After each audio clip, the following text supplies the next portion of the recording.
And now for a taste of things to come.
We are live for Game Changer Wrestling Crime Wave Watch Along right here on YouTube.com across the various SRS channels, including our new partners at the Wrestle Collective. I am your host. That's a part of the both, the Heat Man James Hebert, and joined for me on this very special Crime Wave show is going to be the man who has made the connections and made the happenings for us here at the Simply Reliable Studios.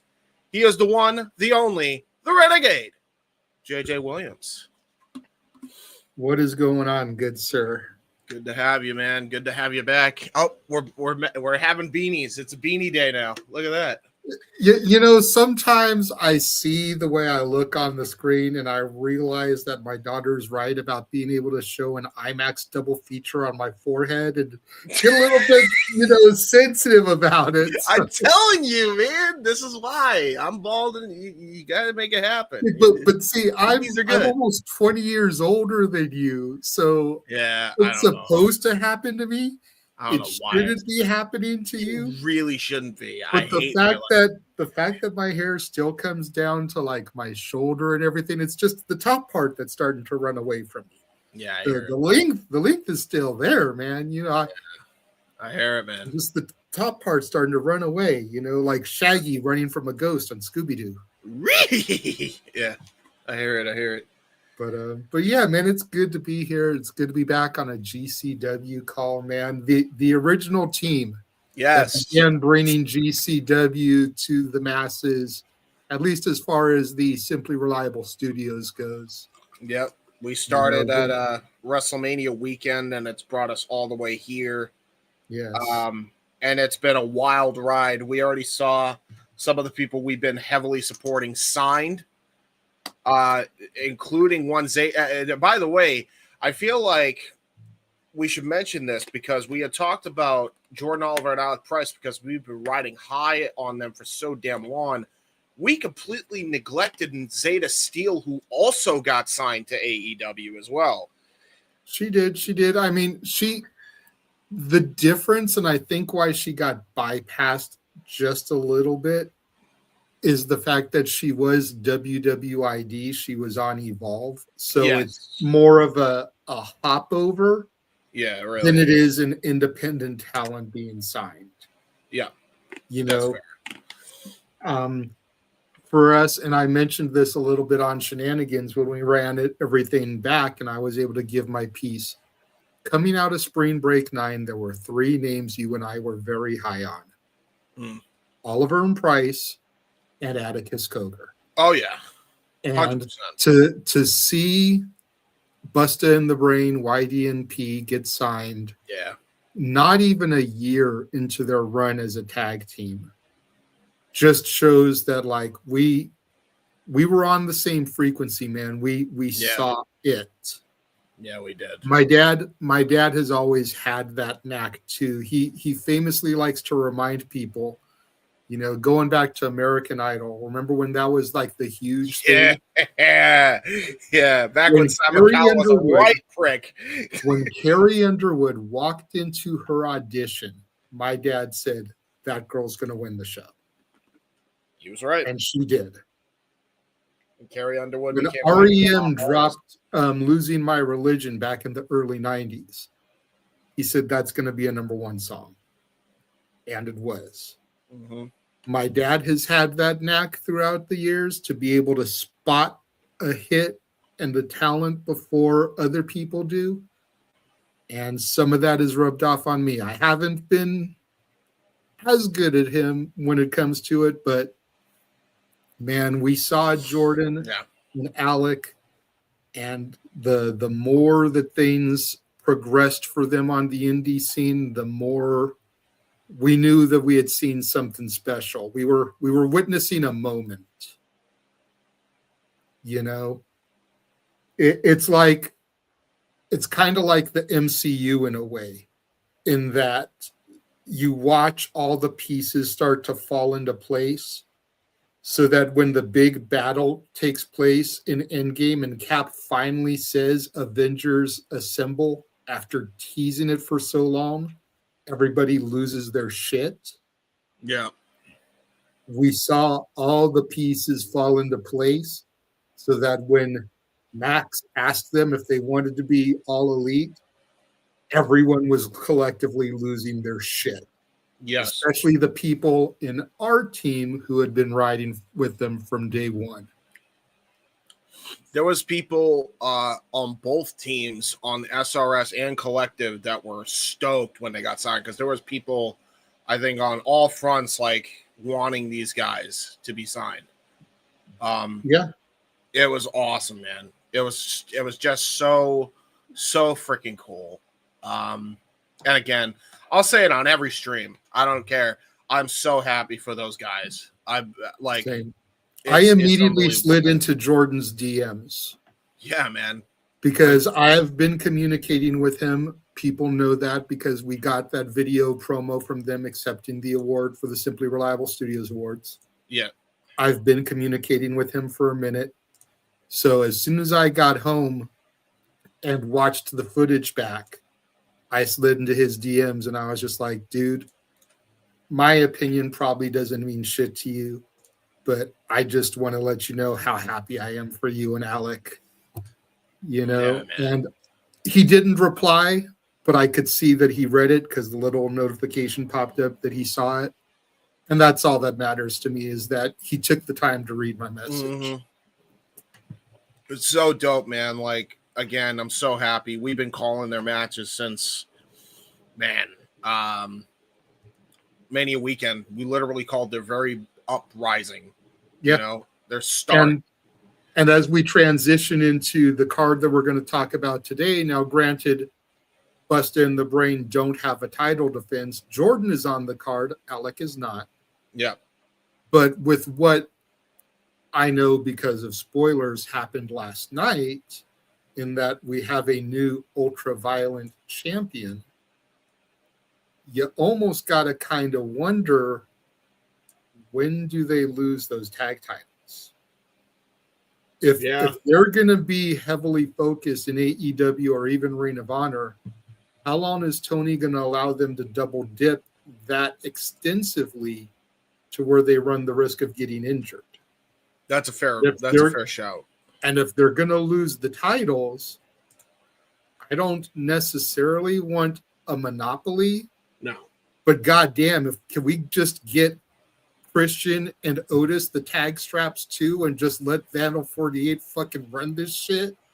I kind of like at least until Homecoming. I like where they're going with the whole Effy is going crazy, and it's almost like he's going to become like kind of a heel authority figure almost. And like they're going to completely switch sides. Like Vandal 48 going to become the baby faces while Effy and company are going to be the heels. I kind of dig it. I kind of dig where they're going. Like, it's a slow build, but I'm enjoying the ride here. So I Yeah, like the story now they're that telling. Otis is dethroned Tremont, we got to get Christian some gold. Mm-hmm. And I think the best way to do it is to give him and Otis the tag titles. We could do that, or, and hear me out, could qualify for the J Cup and win the Jersey Championship Wrestling title, outlasting all those other competitors. I thought about that too, but I don't want him to take the title from Billy. Yeah, Billy's on a roll with that title. I like the fact that Billy is champion. Yeah. I know it's been done before because Masha was the Jersey champion. Masha was a former GCW champion. Tessa was an Impact World champion. So we've had women holding the primary championship for companies. But I like the idea of Billy being the Jersey champion. Like, I'd like to see that keep going. Yeah. And if she's going to lose it to somebody, like, I think she has to inevitably lose it to Mason. They've got rivalry. They got a major rivalry, although it's kind of cooled off. And then Mason could lose it to Christian because Vandal 48 was having the beef with Mason. That's actually fair too. But that could take too long to make those pieces fall into place for those transitions. So that's why I'm like, just give Napier the tag titles with Otis. Because Otis, when we first started watching, Otis wasn't wrestling that much. No. He really started to come into his own at TOS. Yeah. When he got to the finals against Tremont. And we said then, Otis is probably going to take the title from Tremont. We said that during TOS. Because their rivalry, their match was just that awesome. So give him and Otis the titles. Let Otis pull double duty. I see Otis as the type that could defend the tag titles in the curtain jerker. And then, first match post intermission or semi-main event while his brother is main eventing. Semi-main event could be Otis defending the ultraviolent title. And that really would put some stank on the name of Otis Cogar, getting him that respect. Yeah. Ooh. Before we continue, let us introduce the Wrestle Collective member of this broadcast, but also has done calls for us. The Wrestlefish is Ryan. Had some business I need to get to. My apologies for being late. How deep in the card are we in the cover? Are we just in loose commentary? We've just been kind of shooting the shit. We haven't really even gotten into the card yet. We were having a little bit more conversation about Busta and the Brain, the inevitability that they're going to have to lose the tag titles here sooner rather than later, probably, especially if they're going to be doing a lot of work for Tony.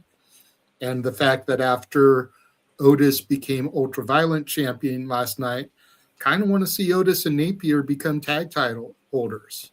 Yeah. Because we got to get Napier belted up for Vandal 48 to be a serious threat. Hold on. I don't hate the idea of belting up Vandal 48, and I don't hate the idea of the tag titles. What I hate is the idea of Otis being the tag team partner. Is it impossible? They really need to add a fourth to Vandal 48. And get Napier a tag partner. Off the top of my head, I don't really. Off the top of my head, before you start fantasy booking, because I know that's what you want to go do. Let me put my thought. All right. I don't really know who you would put in. Vandal 48 is definitely inspired by Ohio versus Everything.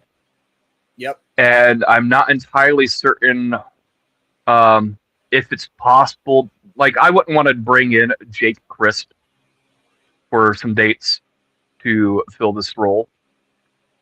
I wouldn't, mainly because Jake Crisp is like the, as far as the still relevant members of OVE, he's a singles.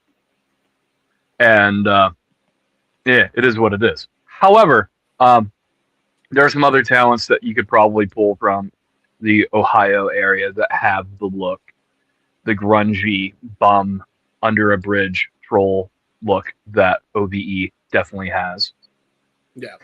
That's with all respect, by the way. Yes, I was going to say, damn, all respect. grungy, bummy, living under a bridge troll is like, Jesus Christ. I spent. He's out of line, but he's not wrong. I've spent a lot of time in Ohio in my life. Okay. Yes. This is an accurate statement for what the gimmick is trying to push. That said, the only thing I see as a potential issue is Vandal 48 is built on being family. Yeah. Like they are all either blood related somehow. Well, so is there another familial in the wrestling space? Well, that could be the fourth, I think, is the better question. Without jabbing myself in the hand with this knife here to showcase that blood is simply just water that runs out. Family is deeper than blood. Family is deeper than that, and there is a means. Like Fast and Furious has taught us anything. That family doesn't necessarily have to be blood related. True. Sometimes it's about the blood you spill together, the blood you share together. Is what it is. A bond is a bond, and respectfully, being blood related does not make you family. It makes you familiar. Respectfully, Ryan, every time you speak, I feel dumber every time because you are the smartest person ever. Because, like, I don't know how else. I couldn't have broke it down as good as you just broke it down. Like, you broke it down like you were doing street poetry, bro. Blood and the knife. Quote the Wrestlefish, nevermore. Quote the Wrestlefish, nevermore. Yeah, he's fluent in the spooky pervert. You can buy that t-shirt coming soon to shopwc.com. How many times have I said it this year that I speak fluent spooky pervert? Okay, a year ago we were talking about the Death Riders and the role of the Death Riders. And we're coming up on like a year of a promo that was not interviewed, but the 20-minute interview in which it recapped basically the entire story mission. And I'm like, yeah, I didn't need this. I understood what they were doing the entire time, but I also watched every promo up until that point too. So I'm just very bad at articulating when I need to articulate sometimes. That's just the tism enough, but bro. I hear it. As is, fluent spooky pervert, and I don't know who they get. I'm just excited to see Napier do anything, and maybe he doesn't need to win the tag title. Maybe you can go over to Jersey and take Billy's title. He said the same fucking thing. I said the same thing. Yeah, we were on the same wavelength. My only beef with that is I don't want Billy to lose the title.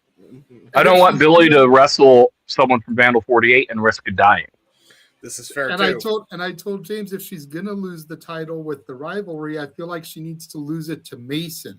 Yeah. And then with the rivalry that Mason's crew has with Vandal, Mason could lose it to Napier. Yeah. But I feel like that's too much down the road. Like we need to get a belt on Napier sooner rather than later.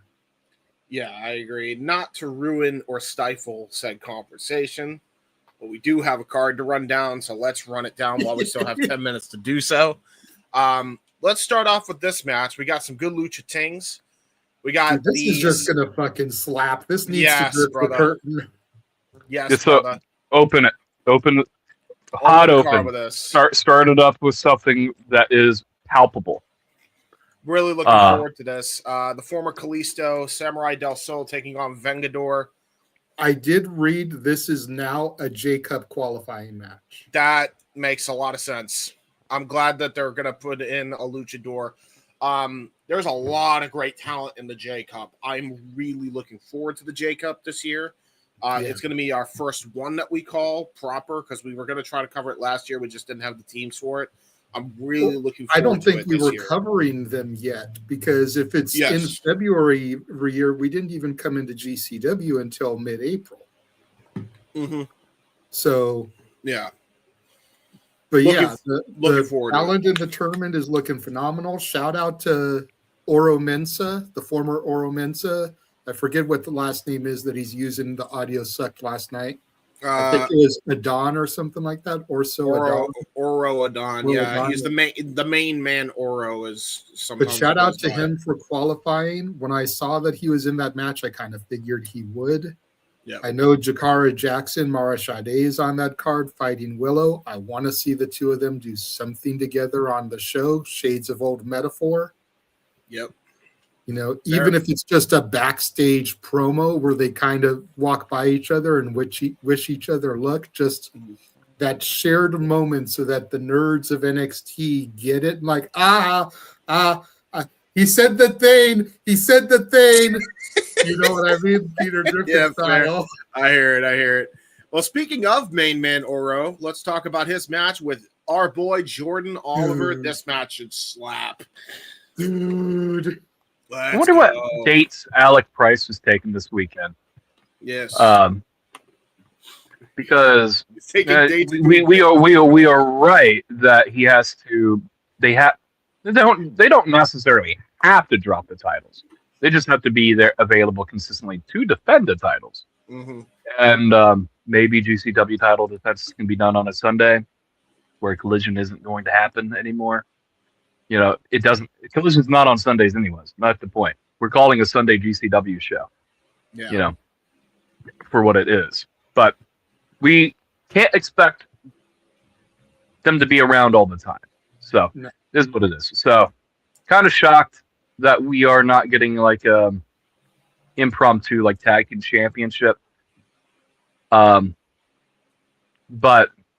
I will say that I think Lauderdale has an issue with replacing them with a equally as good tag team. You know, there's teams. There are teams that can replace them. Yeah. But YDMP is a generational tag team. They are, no doubt. For my money, if I'm Lauderdale with the pen and I'm not going Vandal 48, I'm giving them to Manders and Shire the Cowboy way. Absolutely. That match I want to see. Absolutely. Those are the two teams that are 1A, 1B for me as to who I want to see him lose it to. Mm-hmm. Cowboy Way is absolutely something we can do there. And plus, losing the Manders does not make you look weak. No. By any means. He's really good talent, you know, in regards to his archetype of what he does. One good lariat can put anyone down, right? Yeah. Yeah. And I can see it. Yeah. And they're speaking of Cowboy Way, you know, don't let me like tell you what not to do here, but that seems like a good match to go to. Yeah, and I mean, now that they've buried their rivalry from the New Year's Eve show after the 6 Feet Under Death match, who's to say we can't get Chemical X versus Busta in the Brain? Mm-hmm. Put Shotzi and Priscilla together and let them take the belts off of Price and Oliver. I think it would be the first female tag team to do it. I think it would. And Brett's got no problem with intergender matches. Yeah. They're two bad bitches. One is literally the ballsy badass. With that, So that's another potential, matchup right there. With that, why don't we do a little 2 for the price of 1 previewing here? Since we did mention them, we got Shotzi Blackheart taking on KJ Orso, and for the World Championship, whether it's the main event, I don't know. We got Atticus Cogar defending against Priscilla Kelly. Shout out to KJ real quick, who pulled double duty last night. Yeah, he that was on cool. Genesis. I know. And he wrestled the GCW show. Yes, he did. Huge shout out to KJ, man. He's coming up. Again, going back to spring break, losing that mask was the best thing that he could have done because he has been on fire this year. Yeah, I agree. No pun Ever intended. since Fuego died, he has been on fire. No pun intended, by the way. No, pun all the way intended. I've been hanging around with Walter enough. I completely intend the pun. Yeah, actually, yeah, that's fair. Ryan, you were saying. I was going to say, like, huge shout out to KJ Orso, pulling double duty in one night, wrestling 2 matches. I have yet to see the match, to be fair.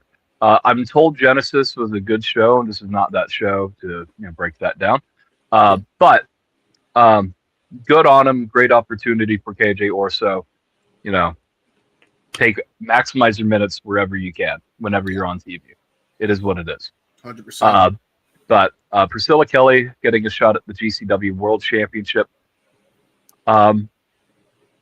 This is going to be an interesting contest for. Also, Shotzi's going to have a rough night dealing with KJ Orso.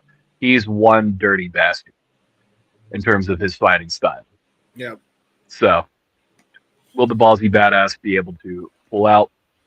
As far as Cogar is concerned, I don't want to minimize Priscilla Kelly. Yeah. But this is Atticus Cogar, and he's at the peak of his game right now. Yeah, I agree. Couldn't agree more. We talked about. Unfortunately for Priscilla, this is just a filler match for Cogar. Yeah, 100%. There's no story, there's no rhyme or reason. And to Ryan's point, Atticus hasn't even begun to sniff his prime. And just as champion, he's putting out all this content, his Observe Award videos on YouTube. We're about to go inside of the mind of Atticus Cogar. And like I put in my post, it seems like an interesting place to visit, but I damn sure wouldn't want to live in Atticus's brain. Well, it's all Ohio. It's all Ohio. I wouldn't want to be there either. Hey, but you know what? Noah's from Ohio, and I wouldn't mind residing in Noah's brain. Respectfully to Noah, he has to pray the Ohio away on a regular basis. Okay. This is fair. Damn. Oh, man. Clip that. Yeah, that's good. Listen, I don't want to stifle the conversation. We literally have like 3 minutes, so I'm going to try to speed run these. We got Cowboy Way versus Unsigned and Don't Care. What a fucking name, by the way. Right?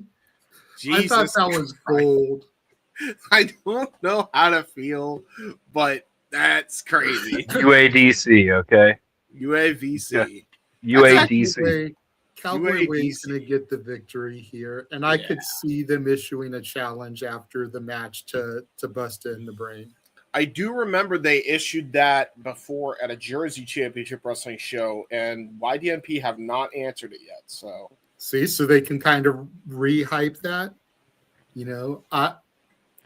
call it selfish, but I mean, about a month away from Valentine's Day out here in LA when they're going to be here. Can we make that on my show, please? Yeah, right. Win or lose, can we make that match on the Valentine's show, please? Yeah, let's hope it happens. Also, Effy is fine. Effy is fine, guys. Effy is fine. What you say? Yeah. Gringo, he's taking on Gringo Loco. I wouldn't want to be Gringo Loco in No. this particular situation. Effy is self-proclaimed to be fine until we see his therapist come out and actually say, no, Effy's fine. I don't believe it. Okay. And it is what it is, but this is the most unhinged Effy. Effy cost Manders the championship last night. Yeah. Inadvertently, attempting to save your friend or attempting to, get an official to call the match. If you had not done nothing, Manders could have recovered and could have maybe been world champion. It is what it is. Effy's manifesting his own failures right now. So this could go either way. I couldn't agree more with that. We're going to speed run the last 3 of these here. Sam Stackhouse, we don't know who his opponent's going to be. I assume it's going to be kind of an open challenge deal. So we'll see who he fights later. And that's even if he ends up appearing after all. They announced him, but never said anything. So that's also fair. Gavin Ash, who had a great showing in that 6-pack challenge, takes on Teriyaki, who ended up fighting Jordan Oliver last night. And what I presume to be the main event, even though it's not for the title, Matt Tremont taking on Brick Savage, and I'm actually really looking forward to this. Well, and again, I mentioned this to you last night in private chat. it could either end up being Tremont versus Brick in a non-title match, or now that Otis is the champion, it may end up being Otis versus Brick for the title. Could be. We just need to see what happens as far as that goes. Could be a triple threat as well. Also, yeah. Yeah, he's not on the card, so easily we could do that as well. So let's begin with this shindig, guys. That is the card. And that is what we have going. They're showing the happenings of last night in the Gillies in Dallas, Texas, where Otis Cogar, with a hellacious win against the Bulldozer Matt Tremont, finally putting the Bulldozer down and out of commission. Otis wearing the mask of Tremont. Yeah, by the way, that was It looked like a PCO mask more. It did. Being honest, it did, to be honest. It really looked like he was wearing PCO in the tire. Yeah.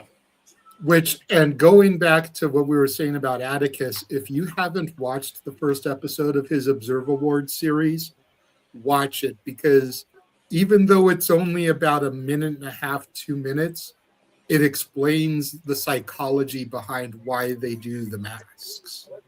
Ah, got you. Okay. Fair. Going back to Atticus and Otis as kids, and Otis wearing an Undertaker rubber mask while playing video games. Oh, okay. So again, like, you really want to get in depth in the psychology and the mind of Atticus Cogar, you're going to need to stay up on this series. The second episode is dropped. I still need to watch it. But the first episode tells you a little bit as to why the psychology of the masks. So honestly, you wanna learn, check it out. Honestly, I really dig it. I dig it. Good shit, man. I am going to just switch to my virtual camera because I almost forgot to do that. No worries, and I'm gonna move myself down to the bottom. You guys are the primary team, like I told you when I came in. I'm just kind of a extra body here today, so I'll come down to the bottom. Big return to Valley Catch last night. Oh yeah, this is another aspect that we completely forgot about, the Alley Catch equation of this. And there was after putting out a video saying that she was done with GCW and she was going to go her separate ways. You know, Atticus going as far as to quote tweet and be like, maybe you should stop posting about people that aren't here anymore and instead focus on what your champion is talking about, to Lauderdale. And now here's Allie showing up at Gillies. Yeah. I'll tell you, man, I'm liking this whole the establishment versus Vandal 48 angle. They're really doing a good job at it's one of the most simple. It is the simplest type of wrestling storyline to do. Absolutely. Like the only way you can do it horribly is if you are relatively speaking, like half pregnant is the inception of the idea, and you're not committing to what you want. Yeah, true. That's the only way it doesn't work. Like, yeah, I mean, if you think about it, Austin McMahon is what changed the tide for the WWF. That was establishment versus the anti-establishment. Yeah. GCW logo appearing for you guys. Not yet. Long live GCW. Let me know when you see Emil J. Emil's in the ring. Good. Let me know when you get to the Dodgers. Dodgers. All right. Good. Damn. Got that in sync hella quick.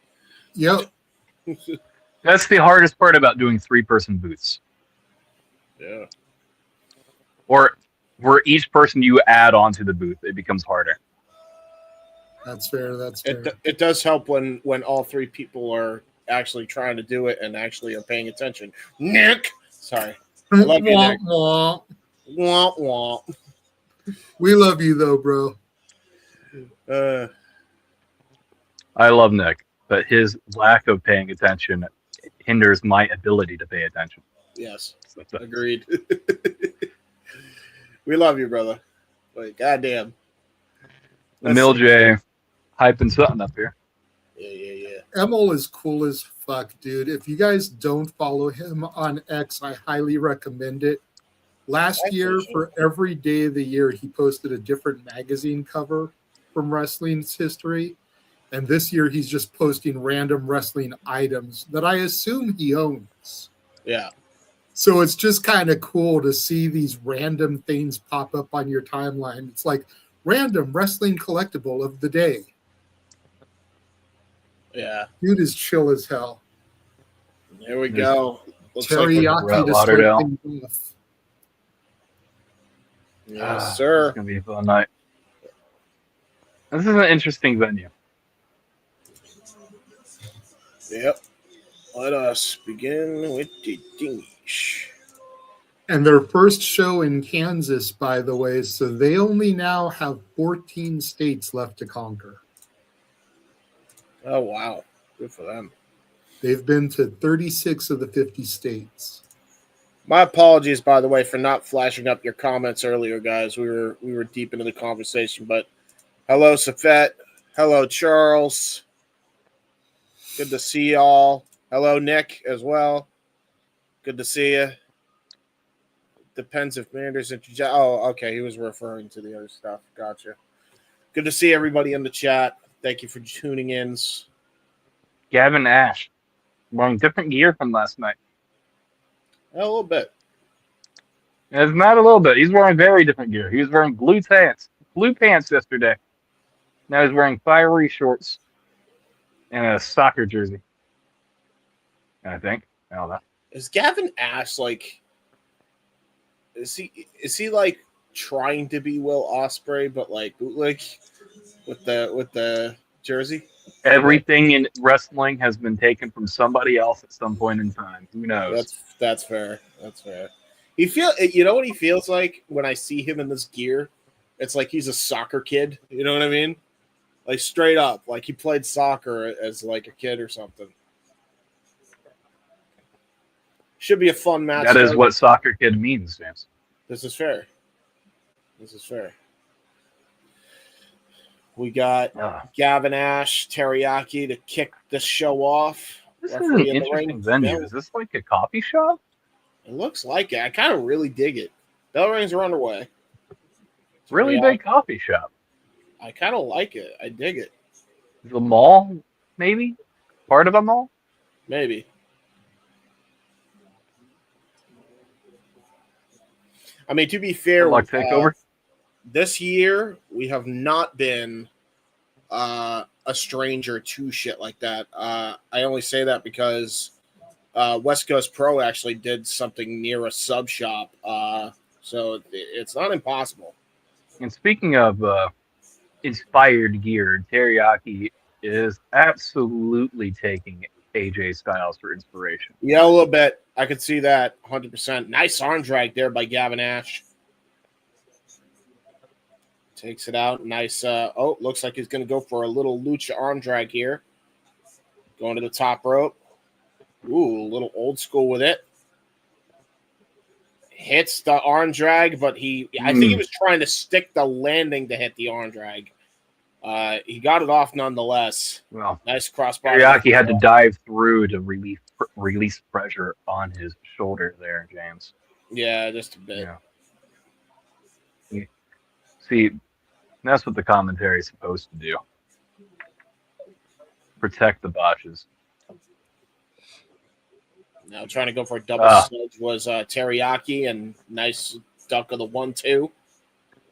Kick to the hip. Gavin Ash. Oh, nice kick right to the upper back there, right to the shoulder blades there. Kick. Yeah. Almost a house call of sorts. Yeah, a little bit. Ooh. Good counter, though, into the DDT, right onto the apron. That was a snap DDT. He caught that flush. Brilliant timing there by Teriyaki. And I was going to push Gavin Ash to the ring. Springboard? Okay, I'm about to see a little ahead. Yeah. Springboard now, drop kiku. Grabbing feet. Lateral press. Teriyaki looking like the long-lost member of Bone Thugs and Harmony. Yeah, lateral press now, kick out at 2. Yeah, you're definitely a little bit ahead of us. Okay. Don't know how that happened, but It gets like that sometimes. Yeesh. Now, a clubbing shot right to the back. That's a fair shot, by the way, JJ. Little known secret, his middle name is Chicken, so it's Teriyaki Chicken Bone. Of course it is. Of course it is. Irish whip, chop. Nice chop. And tried to go for a third chop. Got ducked. Nice up kick there by Teriyaki. Goes for a suplex. Ooh! A different take on the Ushi Goroshi. Turned it into a Brainbuster style version. Kick out by That's a 2 count. Gavin Ash. There you go. You're good. Gavin Ash is getting tested tonight. Yeah, he is. You know, Teriyaki is the clear favorite here. Gavin Ash is the new kid on the block. And who knows in what a year will show for this kid. That's fair. That's a fair point. Had a great showing last night, and he's having a really good showing here with Teriyaki. And to be fair, Teriyaki only came onto our radar, like the last 4 months? Mm-hmm. 6 tops? Yeah, something like that. So, According to Oliver, Teriyaki's been coming to GCW shows a long time. Yeah, he's been but he's finally hitting his stride. Ooh, Cheeky Nando's super kick right to the face into the tree of woe, reverse into a power bomb, and he hit all of that power bomb. Did Gavin Ash? Both men down as Gavin Ash, I think, got himself a bit of separation we'll be here. Back. Yes, sir. Got himself a bit of separation here. Going to try to stand back up. Oh, no, he's actually going to try to take a bit more of a breather here. Teriyaki getting back to his feet first. Gavin Ash now. Ooh, good little short swing blow there. And now going to go for Cazador into a flatliner and then goes for the Koji clutch. Brilliant combination offense by Gavin Ash. Nice transition as well. A little bit slow getting into it, but still very nice. Yep. It's just going to get better with more repetition and with age. This kid's got to be, 19, 20 years old? Yep, he'll get there for sure. Very, very innovative offense by Ash for sure. But gets a rope break for his troubles as Teriyaki was able to make the bottom rope.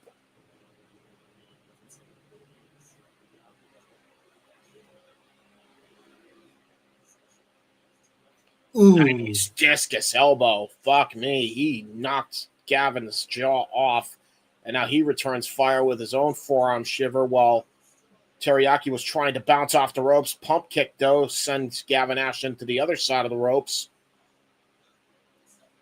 Goes to the apron. Oh, got caught with a DDT again. That was just precision accuracy by Teriyaki. Turns it into a spinning Falcon Arrow. Deep cover. Only a 2 count. Yeah, that was a great transition going from that spike DDT into that spinning Falcon Arrow. Yep, 100%. And now it looks like he's going to set for a running, charging attack in the corner here. Teriyaki, cutthroat. Ooh, a little precision kick. Shades of Kyle Fletcher there. Almost thought he was going to go for the haluva. Yeah, a little bit.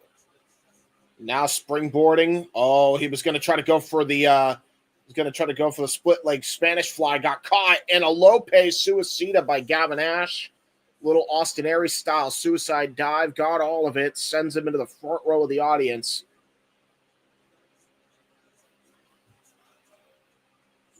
Oh, Gavin Ash, though, was trying to put Teriyaki back in the ring. Got caught with a Tiger Fang kick into a springboard lion salt. The audience had the right idea to get out of the way because they were about to get Pele kicked.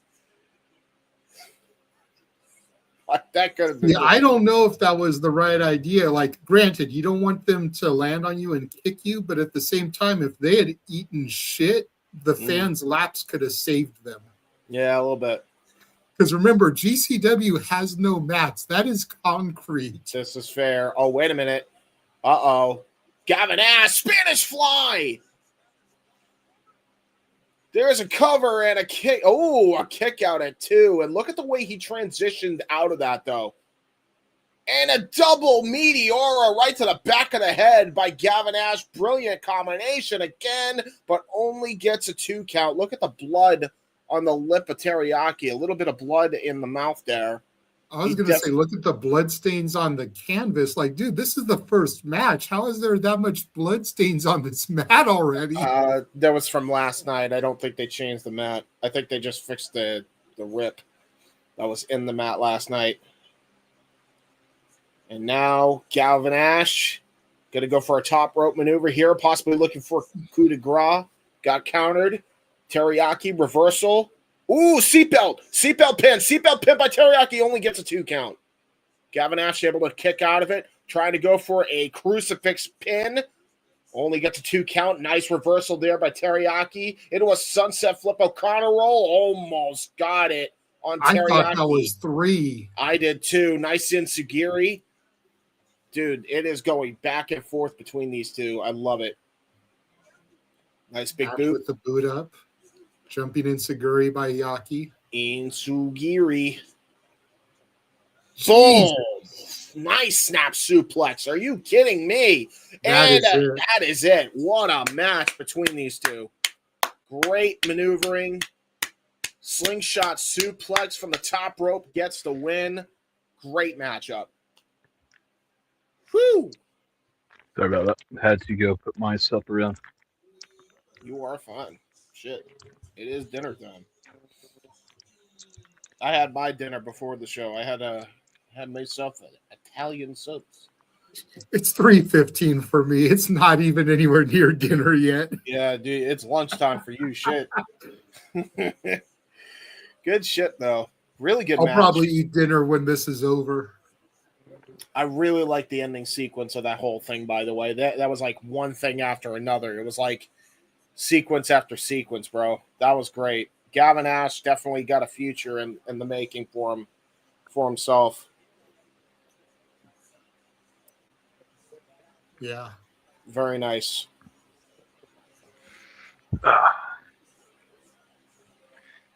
Maximize your minutes, boys. 100%. That is the moral of the story. Amen there. Recap of Atticus, Cogar, and Manders from last night. See, Dan Perch was the referee for the contest. Perch is another cool dude.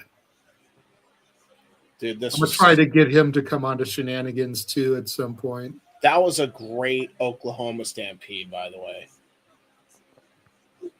Like, I don't think I've ever seen somebody do a full run with somebody on their shoulders to hit that.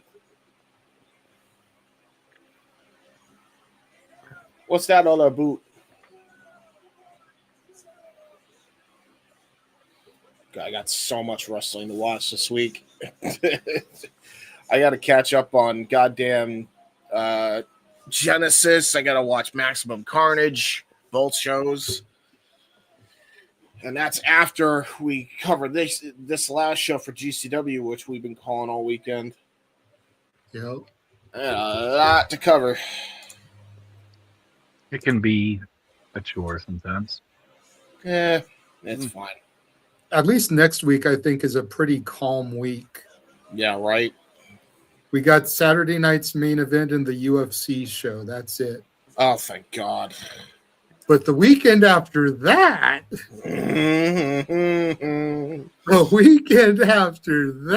it all starts on Thursday. MLW Battle Riot and Global Wars for Ring of Honor. Oh, Jesus. Friday is House of Glory. Saturday is the Riyadh Rumble and GCW Crushed Up. And then Sunday is the Superpower Slam. Is it already? Yeah. Oh, 2 weeks. fuck. 2 weeks from today. Okay. So all right. That's going to be a busy week for y'all. Yeah, we got to start plugging the fuck out of that, like, tomorrow on TISM, Brian. Like I lost track of time apparently. I'll send you guys the announced matches, Yes, and please then do. the other talent that's been announced but matches haven't been made for yet. Yeah, please do. Because I got to work tomorrow, so I can't be there for TISM. But yeah, we'll promote that at like the end during our plugs, Ryan. Just because that's going to be like our important thing, I think. Since that's going to include all three of us, or hopefully all three of us. So, well, right, so as of right now, the only day I work that week, because my schedules go Wednesday through Tuesday, but the only day I work that week is Wednesday. So unless something drastic changes, I will be available to help out for some of those shows, which might help with some of the burden, either for you, James, or you, Ryan. Yeah. But I definitely know both of you want to be part of that Superpower Slam. So I will lay out of that unless Nick is unable to participate. Hannibal. Yeah. What were you going to say, Ryan? I'm sending you a message on Twitter because that's the easiest chat I have access to because I record on my phone. I don't want to be looking like this up here in the thing. Fair. Okay. Because I'm anal and I remember everything. Okay. So I just want to clear something up with you real quick. Yeah. As soon as I find your little fucking green bubble. God damn it, James, where are you at? All right, here. My green bubble. It is green with envy. I'll tell you what. All right, I got my DMs open, so you could also use the private chat, by the way, in here. I just told you that I can't use the private chat. Okay, never mind. Media literacy. James lacks media literacy. Yes, he does. Absolutely. Yeah, we will work on that this year. That and his mental health. Maybe reading smut on the internet will absolutely. Private. I think that now that he has soundproofing up, I think his mental health will improve greatly. Just a bit, yeah. Yeah, you ain't kidding. Yeah, and it's worked wonders, by the way. Plus, I got a blanket and pillows that I cover most of my baseboard with. So, yeah, it definitely came in handy.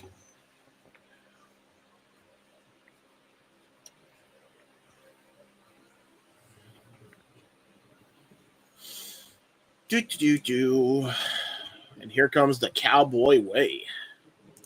So we got Unsigned and Don't Care taking on Cowboy Way. I love me some Gary J. Who's the other person that's teaming with Gary J?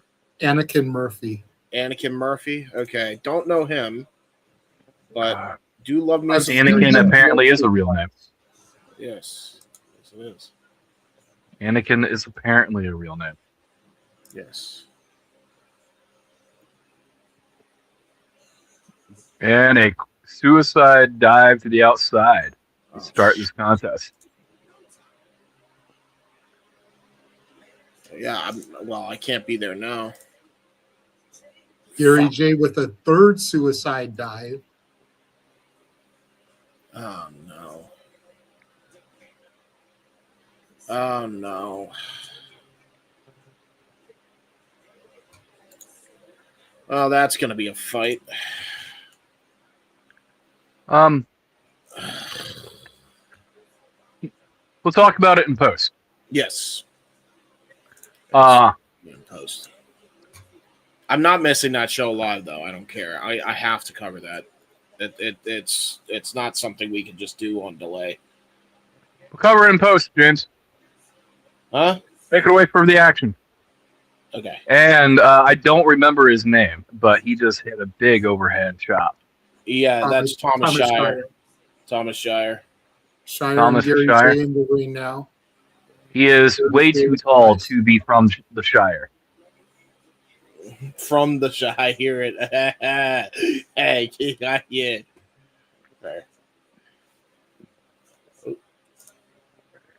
Wide. Big knife edge chop. Can at least let him take his jacket off. Tag. Did we see these guys a couple weeks ago? We at least saw the, for lack of better term, contemporary modern goth. I was not paying attention when I heard his name. Guy in the red shorts. We saw him a few weeks ago. Anakin. Okay. Man, he sure as fuck looks like an Anakin. Yeah, skinny as fuck. Skinny as fuck, hates sand. Hates sand. Hates Obi-Wan. Well, why else would he why else would he have this much issue with a bunch of cowboys? This is true. They're covered in sand. It's coarse and it gets everywhere.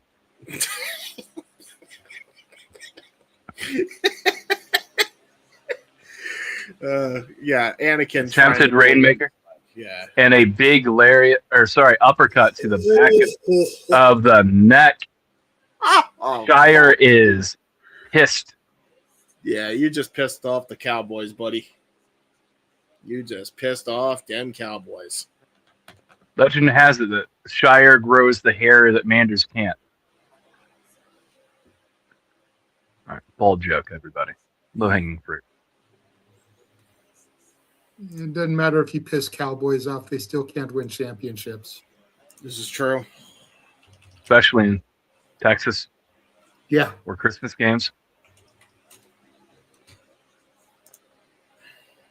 Don't book them on Christmas Day, okay? Yeah. Yeah, I hear it.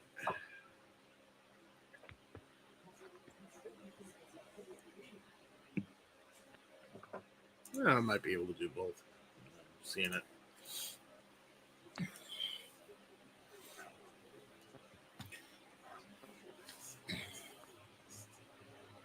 Double Getting clothesline? the crap beat out of them. I don't even know if you could call that a double clothesline. I think that's just a double fist punch to the chest.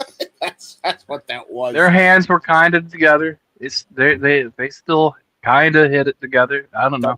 Double sledge. This is certainly some dynamic movesets from the Cowboy Way. I like it. Anakin being told he can have a seat on the council, but he's not granted the rank of master. Yes, indeed. Well, Indeed. Thomas Shire's looking to rip Anakin's limbs off. He should be used to this by this point. Holy fuck. Oh my god, dude. He just uppercutted the shit out of Anakin. Thomas Shire being like, you were the chosen one. I believed in you. Tried to do a shoulder tackle. Only they get a thing of turnbuckle, Cowboy Way. Quick to act before Anakin. Got to be careful destroying his limbs. You don't want him to be more machine than man. Big boot by Thomas Shire. He looks like he uses machines. Okay. What do you mean by that? You search your Shire's feelings. having fun now. Look at this. Search your feelings. You'll find the answers. You see. The answers you find, you will seek out. I think this is the most in sync Ryan and I have ever been on a match. It's just a bunch of Star Wars puns because there's a guy named Anakin in the ring right now. Well, Anakin better be careful because Manders is about to maul him. See? Hi. See?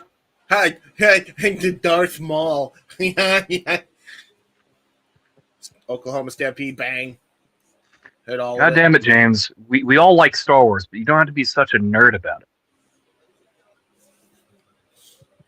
Hey, this is some blasphemous shit that you all were doing it. Why can't I join it? This is some bullshit. This is not the chop you were looking for.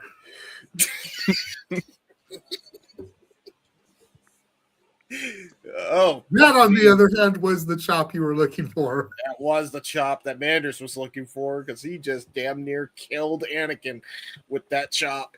Open palm strike right to the chesticles. Did he just Chesticles? Did you just say the word chesticles? Chesticles, bro. Nice duck from Anakin. Uh-oh. Anakin attempts to do a DDT. No. Manders, in fact, did have the high ground. Not able to hit that gourd buster. Manders did, in fact, underestimate Anakin's power. And Anakin has finally hit that DDT. There you go. Now looking for that tag to Gary J, his mentor, playing the part of Obi-Wan. Because why not? Let's make more jokes.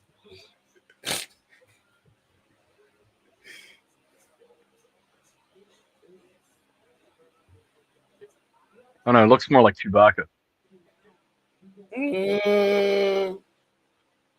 Tag made. Though it doesn't quite have the size for it. No. Yeah, see, Gary J, for a small man, that dude fucking hits you hard. Jesus! I would not call him a small man. No. Lanky, to be sure, but dude's got to go like 6'5", 6'6". I would hardly call that small. Uh-oh. Thomas Shire trying to help his partner here. Oh, God, this ring. Yeah, this ring is like bouncy. This Jello ring has returned in 2026. Jello ring is all game changer. Manders with a defiant spit in the face There you go. of Frodo. That was brilliant. Kick to the kneecap into a discus punch, but got caught. Jesus. Thomas Shire with a Rancor suplex. Dude. Nice. I can do this all day. I got Star Wars puns for weeks. See, now you're confusing franchises. I can do this all day as Captain America. That's MCU. You don't need to go that is there. Different Disney. I can do that all day too.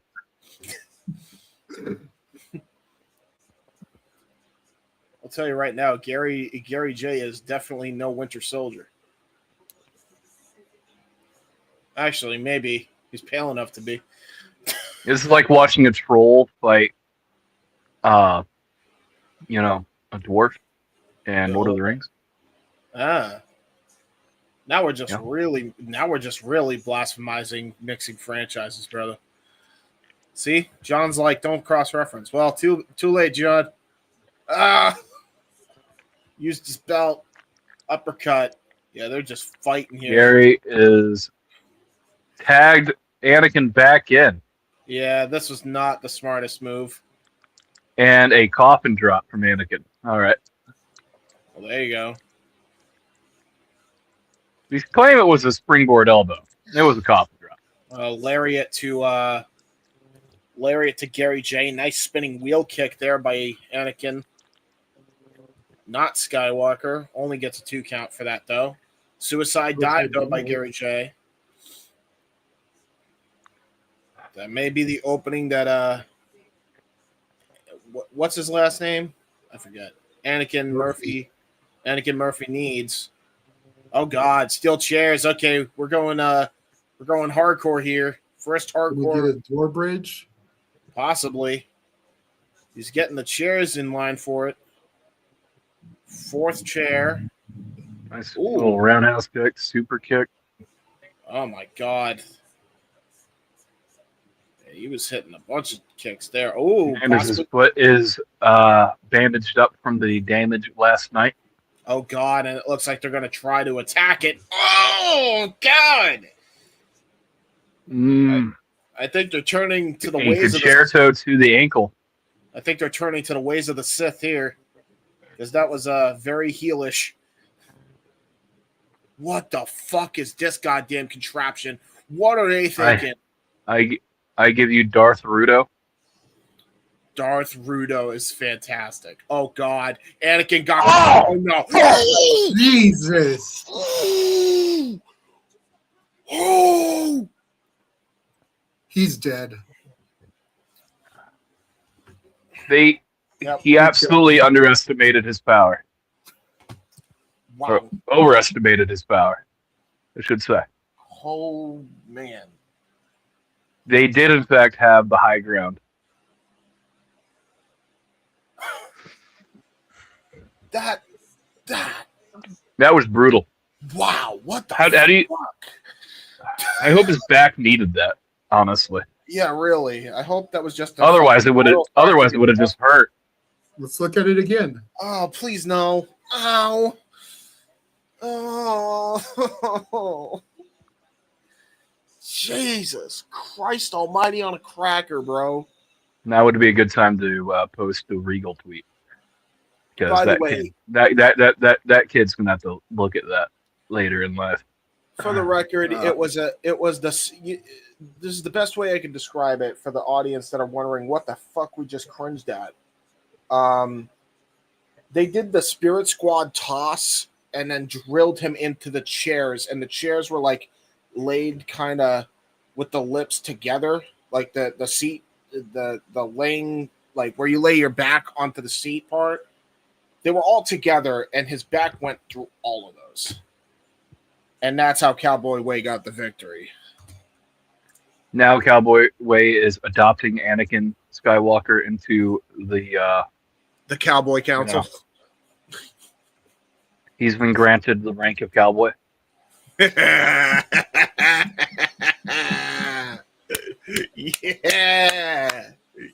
Yeah. He's dead, Jim. He's dead, Jim. Yes, he is dead, Jim. God damn. That was fucked. That venue last night was really cool. Yeah, it was.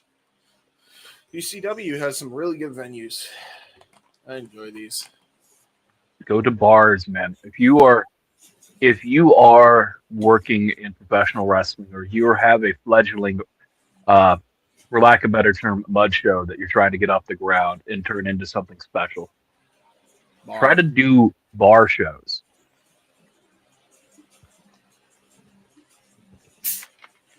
Agreed.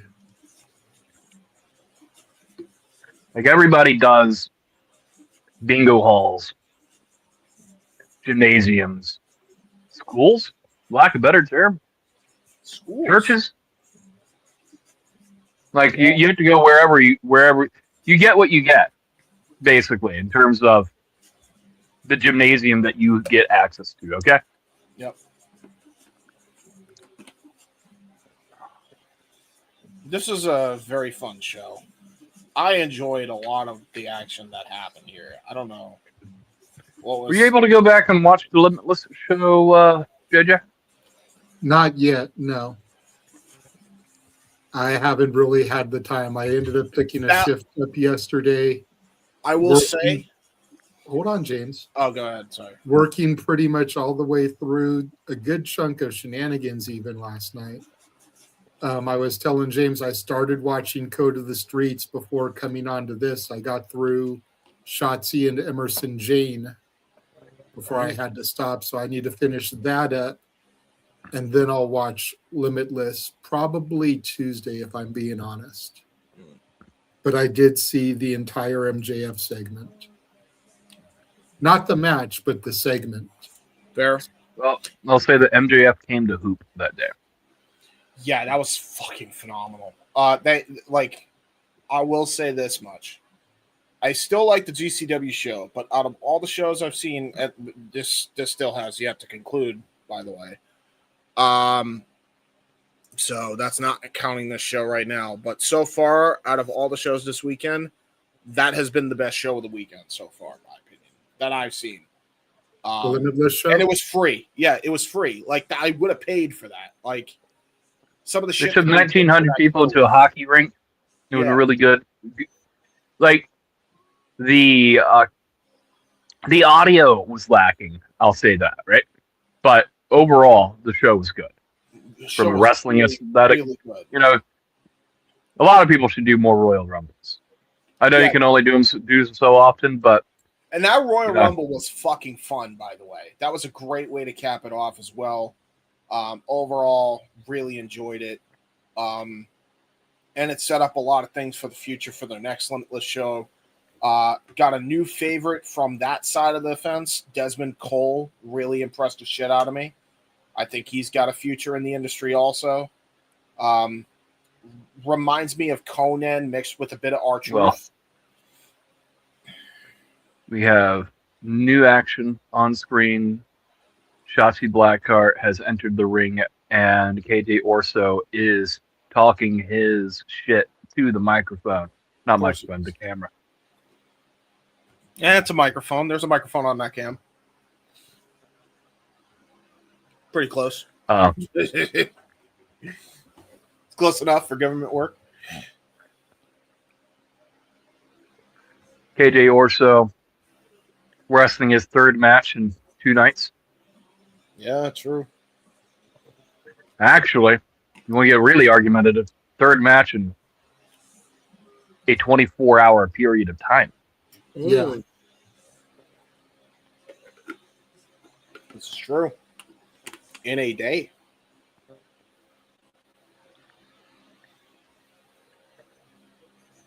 So, exhaustion may be hitting KJ Orso. Shotzi's wrestled 1 match in the last 24 hours. Was a hell of a match, That though. we know of. I will say, KJ. We are aware of. I'll give you that. I will say this much: that match that she had with Emerson Jane, though, was not one to just write home about. That was a brutal contest. From a pure graps perspective, Effy got knocked on her head a lot. Effy was also KJ was also wrestling Effy, the former GCW champion. This is why I say exhaustion could be playing a role in this match before too much longer. Why is KJ is already just dicking around outside the ring, don't argue not with the taking crowd. Shotzi as seriously as he should be. Shotzi high fives the kid that's talking trash to KJ.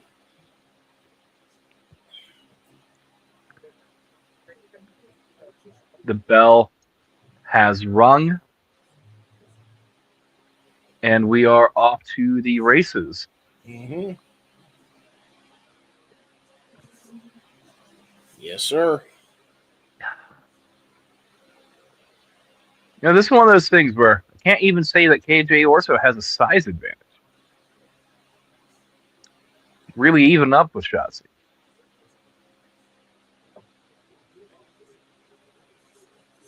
Yeah, really. That's accurate. They're about the same height. They even look like they're pretty close to the same weight. Yeah, as far as the way their figures are built. Shotzi may still be a little bit smaller, but not by much. No. Definitely an even matchup between the two.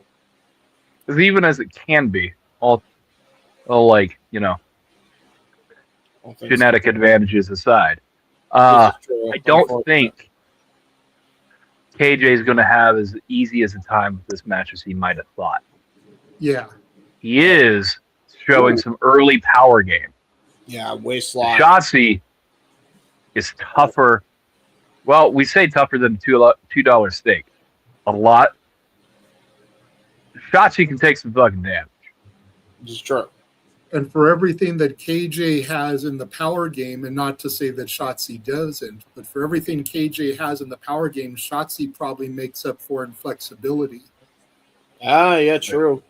And speed. Because women, genetically speaking, are more flexible creatures than men, unless you're RVD and just a freak like that. So if KJ tries to go for submissions and whatnot, Shotzi should be able to twist her body to get out of it.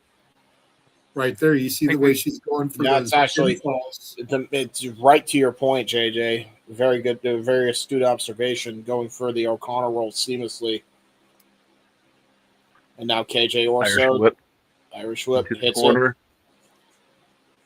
I legit just want to sit down with Shotzi and have a conversation about classic horror movies. Uh-oh. Nice Hurricane Rana. There's the flexibility coming into play there, JJ. Sends him into the turnbuckle. And to your point, Ryan. And a tiger feint kick into the corner of the ring. Into the mush of KJ Orso. Nice Rana. Yeah. If KJ didn't take too much time, little with that hot dogging and grandstanding, Ryan, I think He would have made contact. Yeah, he wouldn't have even got caught off guard like that as the suicide dive through the bottom rope, sending KJ into the front row of the crowd. It's as much as a battle with yourself as it is your opponent. Yeah. Because if he hadn't taken the time to just be jovial and taunt and actually treated Shotzi seriously, this could be a very different match already. Not to say that it couldn't be this way either, and dragging Orso to the fan that Orso was berating earlier. That's awesome. And getting the little girl chop him. Yeah. This little girl was just made a wrestling fan. She's smiling from ear to ear for that, by the way. That was great. But now that child's going to catch the bug. That's a moment for her. And then KJ just hit that wheelbarrow facebuster on the apron, by the way, and then looked directly at that child. Yeah, she's hooked for life, I think. And then just got Izzy Moreno right there. Was that a suitcase that was hit into the face of Shotzi? And now KJ's talking shit on commentary, stealing the headset from Emil J. Pulling the Rock from back in the day, whooping some ass, then snatching the headset. I don't mind it. Actually, I haven't seen somebody do how long that until Emil J just gets tired of his shit? Oh. Well, remember when he had the cage match with Stackhouse, MLJ got his pound of flesh back on KJ. Yeah, he kicked him right in the nuts. Ooh, good rising knee strike, though, by KJ. You thought that would have humbled KJ Orso. No. It really didn't. Nice swinging neck breaker into a cover. Kick out at 2 by Shotzi. This would be a good match to bring in Stackhouse since he was advertised. Always could. We don't know. Could see it. But to your point about it humbling KJ, even though KJ lost that match, Stackhouse hasn't really been seen since then. KJ has still been highly active, is a champion in a couple different federations. Yeah, we'll be back. So it's like, even in his loss, he got even more over. Yep. Oh, look at that, by the way. You noticed that? You noticed how he did the little camera thing into the drop kick? Yeah, that was definitely a shout to The Rock. You could tell there's a lot of Rock influence, like early Rock style influences in his hot dogging and grandstanding, per se.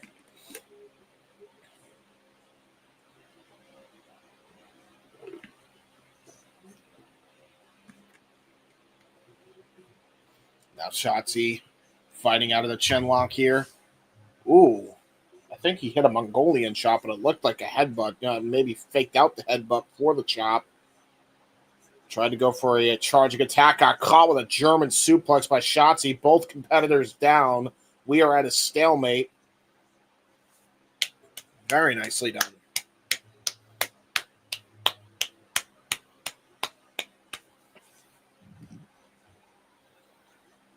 Referee is counting both competitors down on the ground. I assume Ryan has got his din in. So just you and me. Forearm shiver. Another forearm shiver. KJ tried to go for a lariat. Sovat right to the gut. Up kick. Discus elbow. And a question mark kick. Great combination offense from Shotzi.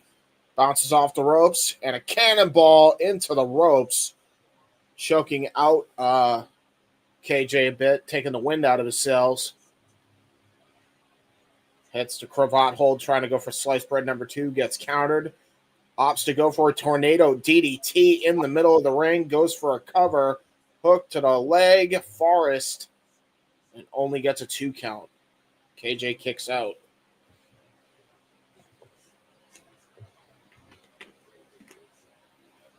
Shotzi Blackheart.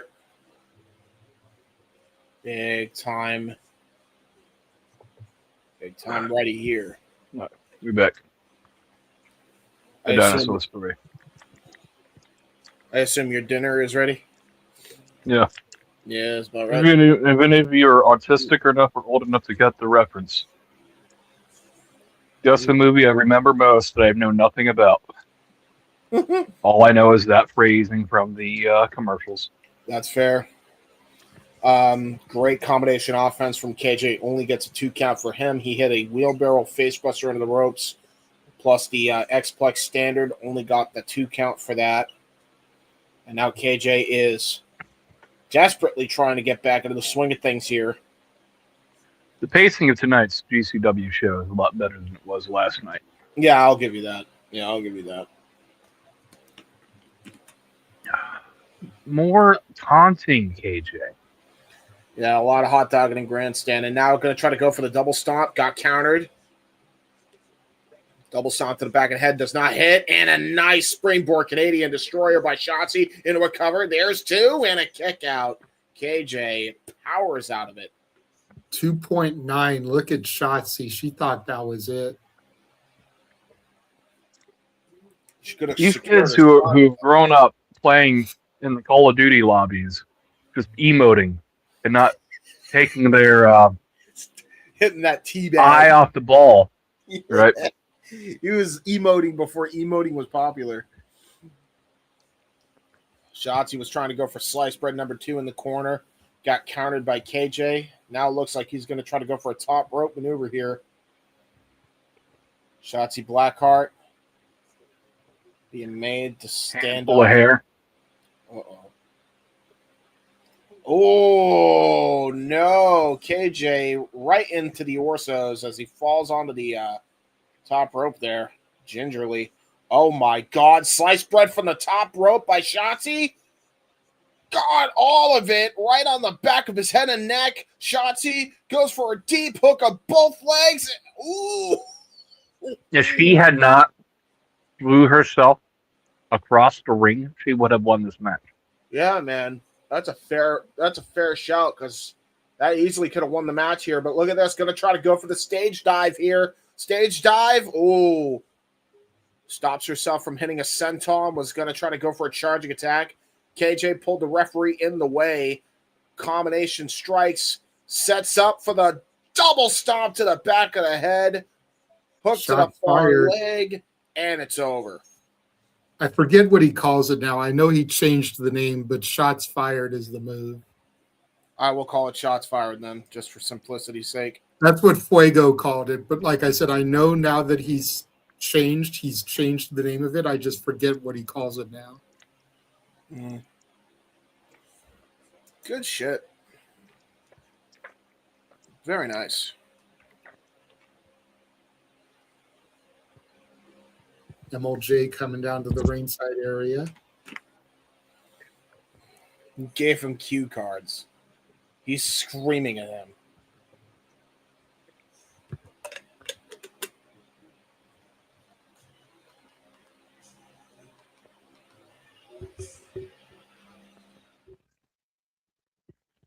There's gonna be a match. There's gonna be a match between these two. I was just gonna say, dude. I know Emil isn't a trained wrestler, but I want to see these two one-on-one. They're really building it up. They're really building it up. Like there has to be a match between the two before KJ, is done with GCW, right? Like there has to be.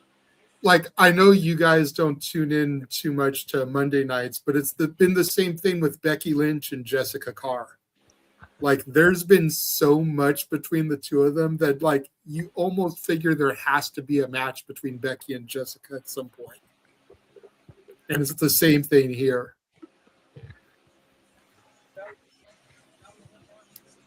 Yeah, all he has to do is learn how to do the Canadian Destroyer. He'll be all right.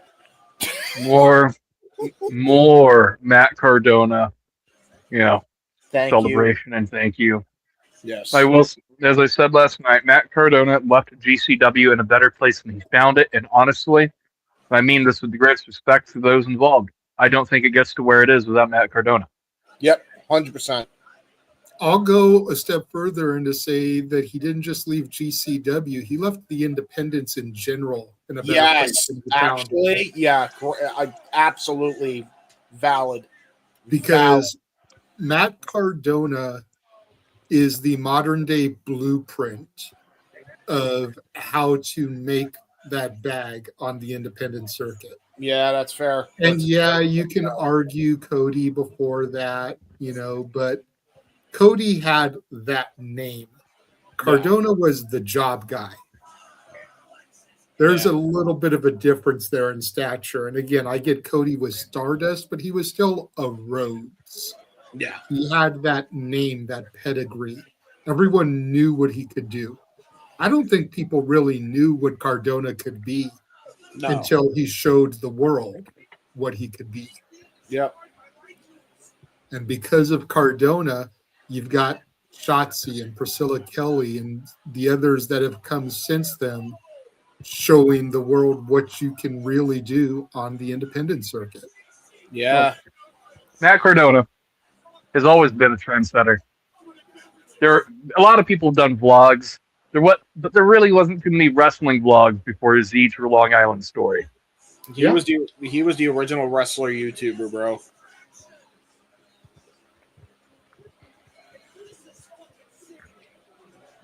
Dude, look at all that trash getting thrown at Cardona after beating Nick. It's real heat.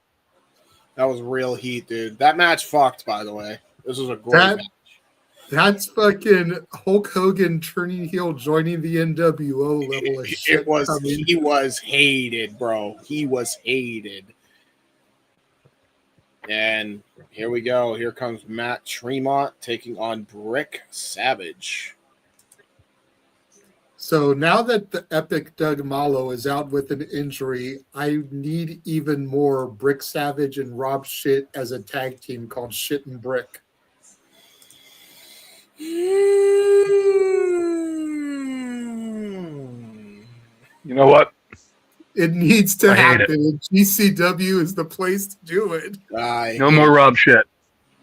I hate it. Every time he pulls up, it's like someone took a big shit in the ring.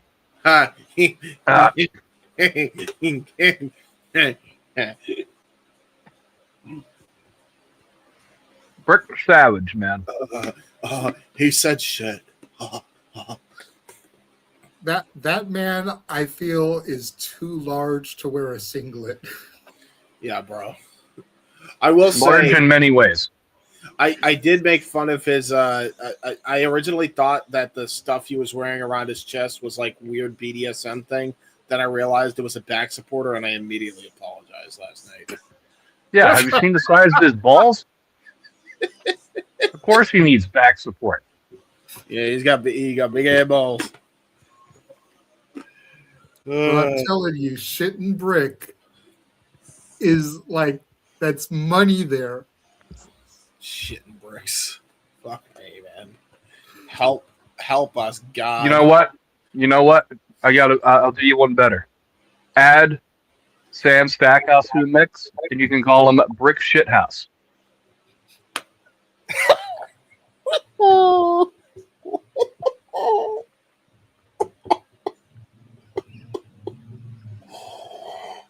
There's the home run, grand slam, whatever. God damn. And then when Doug Malo returns, you can call it Epic Brick Shithouse. Oh my God. That's a 4-team. Doug Malo, I love you, brother, but good luck dealing with those fools. I'll be right back in. Yes. Dude, if he is there for the Valentine show, even though he's injured, I am so pitching that to him. That would be funny as fuck. And then he could take it to fucking Brett. Because, dude, just the comedy factor. Could you imagine the commentary? The professional level commentary. Have Veda Scott talking about Shit and Brick or Brick Shit House? Like... The gold. I hate it. You do not hate it. That's what makes it even better. You're sitting there cracking up because you know that's good. Here comes Tremont, and he's got a fork in his mouth already. Oh, God. I cannot wait. It's sad to me a little bit seeing Tremont without the title. I've become so accustomed to him as the ultraviolet champion. You know, we always talk about the belt doesn't make the man makes the belt, and Matt Tremont made that. He fucking made the belt. championship. Yeah, he made the division. But I'm so happy for Otis at the same time. It's just weird. Yeah. You know, his first entrance since losing the title. You know what I mean? Yeah, it's odd for sure.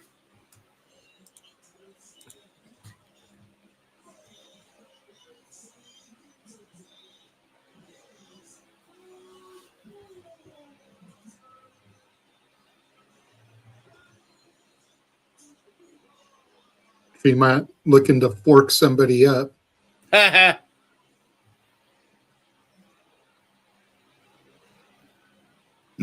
a good pun. Scarlett Donovan in the middle of the ring. Oh, that's not a fork. Oh my God, that's not a fork. That's one of them steak porker things or whatever. Oh no. Oh no. Oh, no sounds here for this violent contest. Yeah, there ain't no way this isn't an ultra-violent contest. I don't even give a damn if it's not for the title. It's non-title. It's non-title as Tremont just lost the gold, but this is definitely going to be a bloodbath. Both men knew coming in here that it was going to be violent and bloody, and they're like, you know what? Fuck it. It's not for the championship anymore, but let's go out there and fucking do it. Collar elbow tie up to start things off.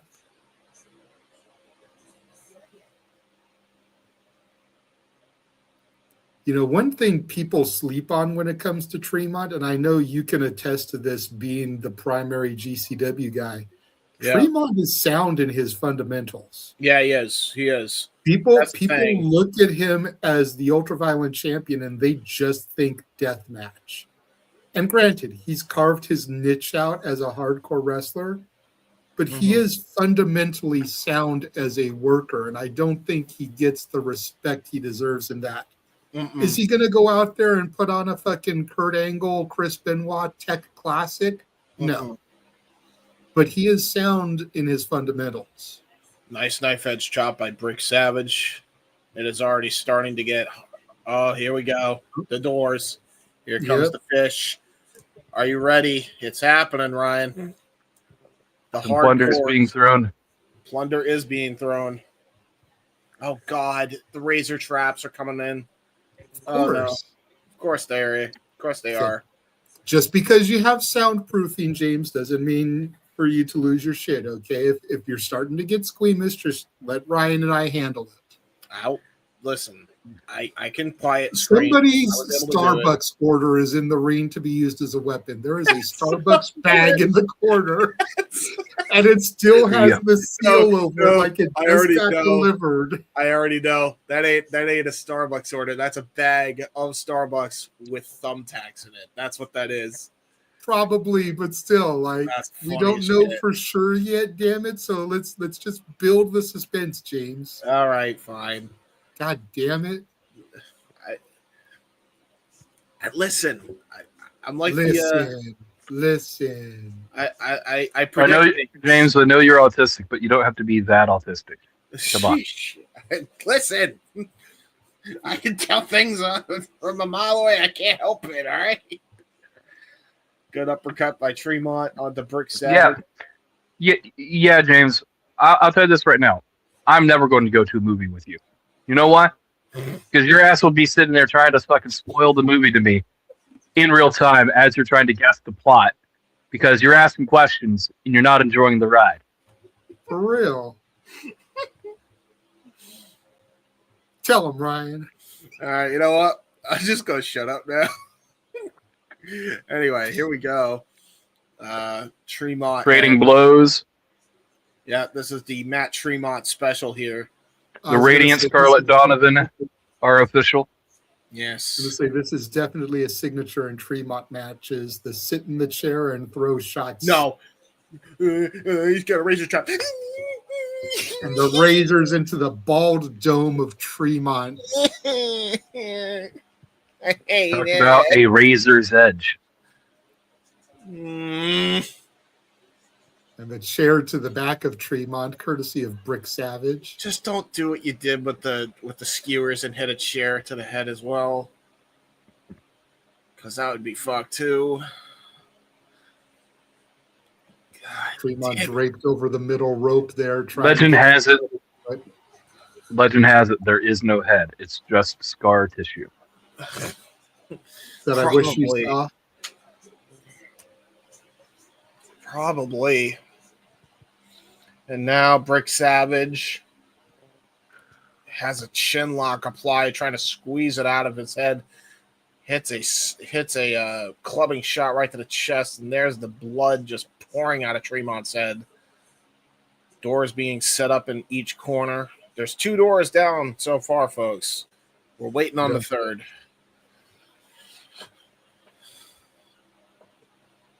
Oh, God. Saito suplex onto the steel chair.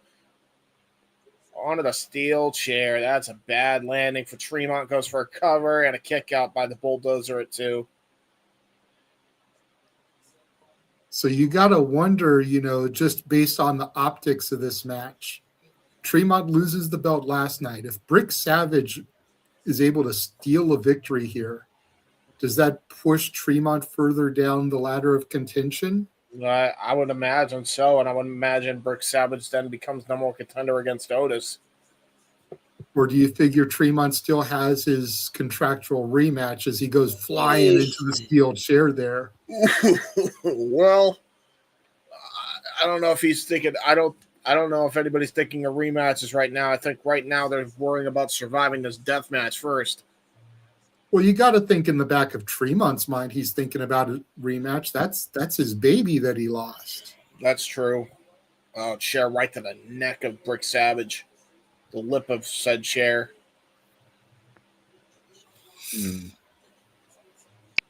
Chair right to the back. Yikes. My audio gone? No, you're good, Ryan. Can you hear me? You good? There it goes. Lost my audio for a second. I don't know why. Yeah. Oh, God, he's got the fork now. And by the way, he's still got those that steak fork in the middle of the ring somewhere. Oh, God, he's going to stab the shit out of Brick. No.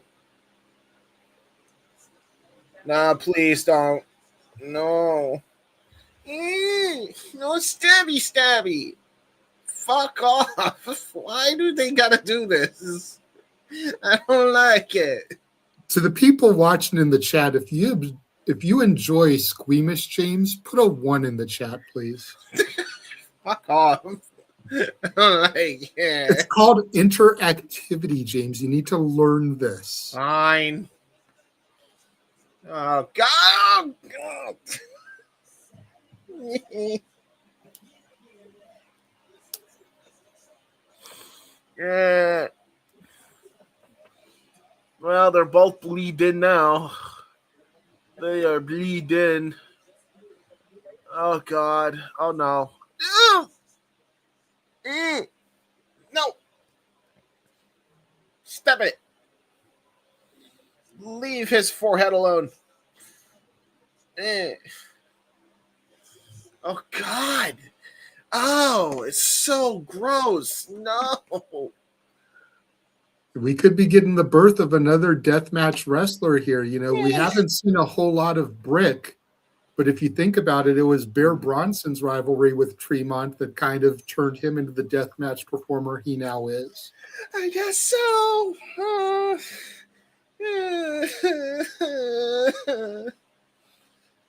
Why did he have to full on stab the fuck out of him? Because fuck him. Why not? Here, James. Tissue for you. It's a real fork. Crimea River.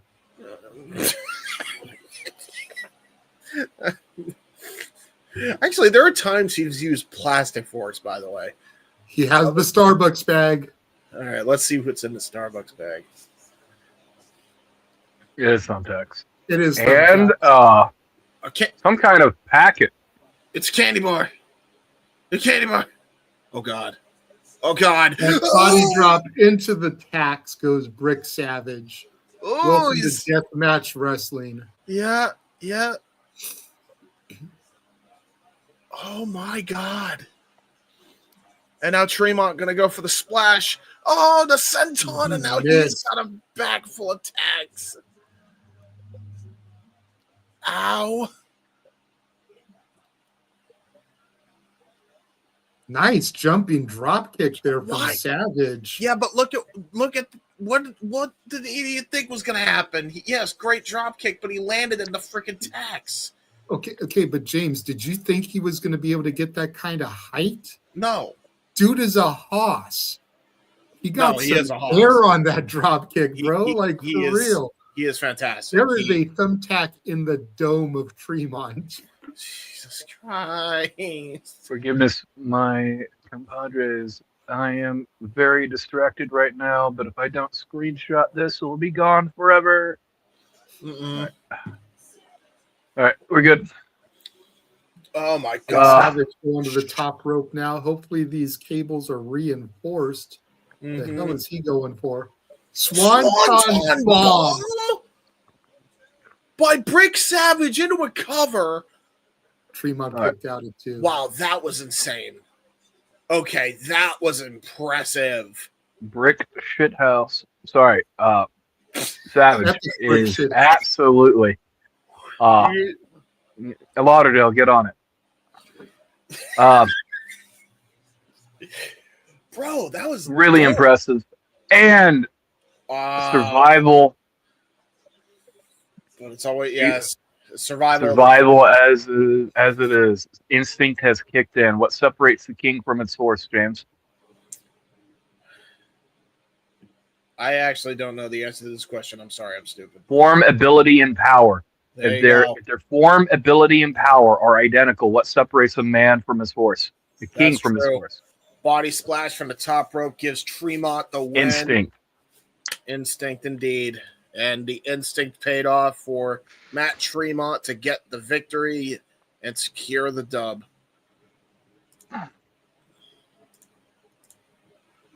Very nice. That was a hell of a fight. That was great.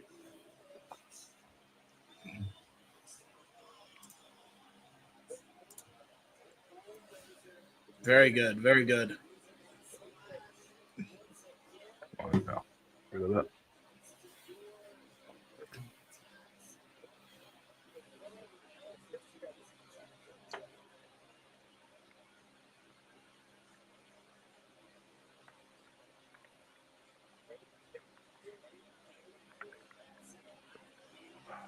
All right, there we go. If I don't send that tweet out, it'd be great. All right. Brick Savage, mutual showing of respect with Brick Savage. I gotta see what you tweeted now. Oh no. When you see it, I want you to look really close to that title belt.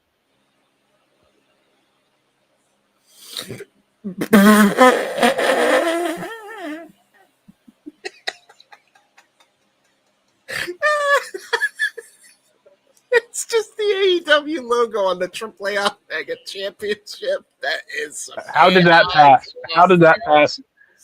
How did that pass the sniff test? That's so funny. Priscilla Kelly's on screen right now, cutting a promo on Atticus Cogar.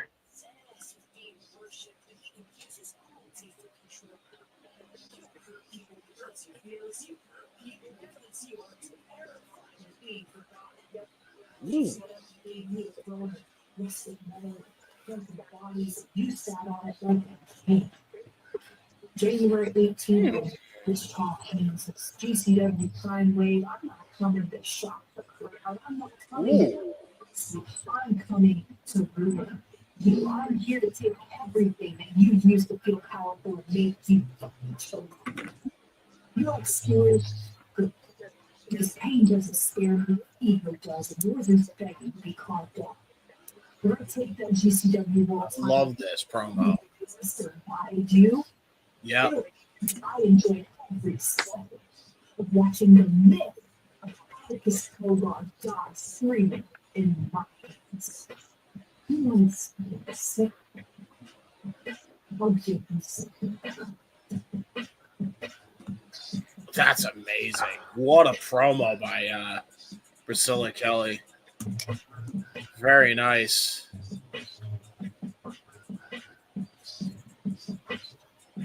I'm going to nail him to a board. Okay. What's he going to light it on fire? Whoa. Yeah, going to light the shit on fire. Yep. Definitely not a flamethrower.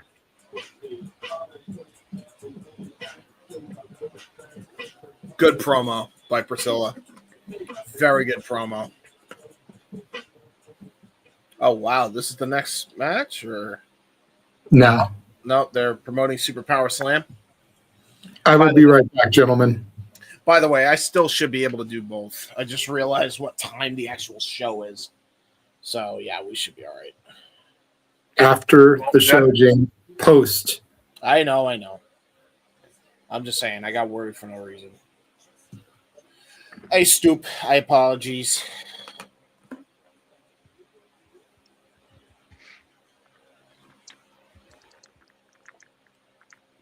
They're cleaning the ring from all the plunder, and I assume so. Here we go.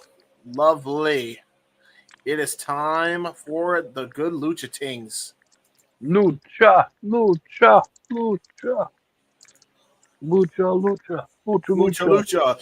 It's a way of life. Lucha. Gigante. Good shit. Good reference. You know, for so many years, I kept hearing about Ricochet. I'm like, that show's still going on? This is true. Somewhere in the ether, EJ is loving that we reference that.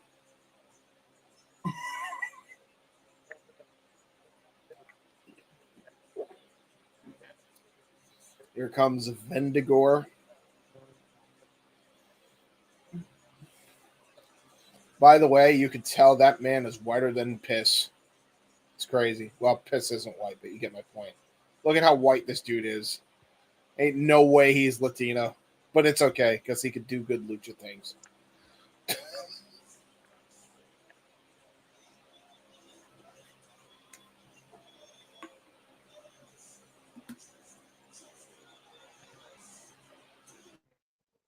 Vengador.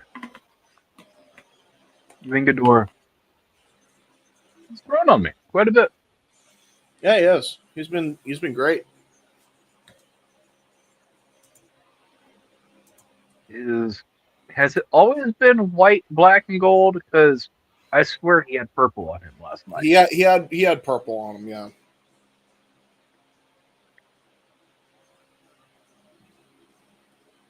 Here comes Samuray Del Sol. Lucha. His knee pad still says Kalisto. Does it? Does it really? Yeah. Kalisto. That's so fucking funny. Well, you know, it's good gear. It is.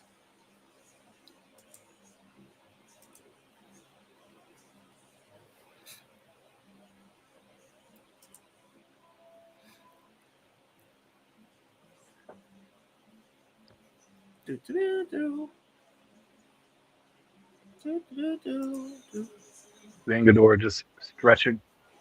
By the way, Mike, JJ, your mic was slightly overmodulated. I just fixed it, I think. Just test real quick. Check. Yeah, you're good. All right, just double checking. Yeah, we're good. All right, we'll get to like 113. There we go. All right. Yeah, we're all good now.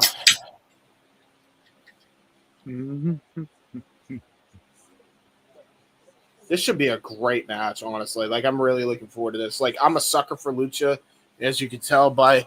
Hold on, wait a minute. My big ass Rey Mysterio mask is part of my backdrop here, just kind of chilling. And I feel like I ought to go grab my El Renegado de la Lucha Libre mask for this match. Maybe you should.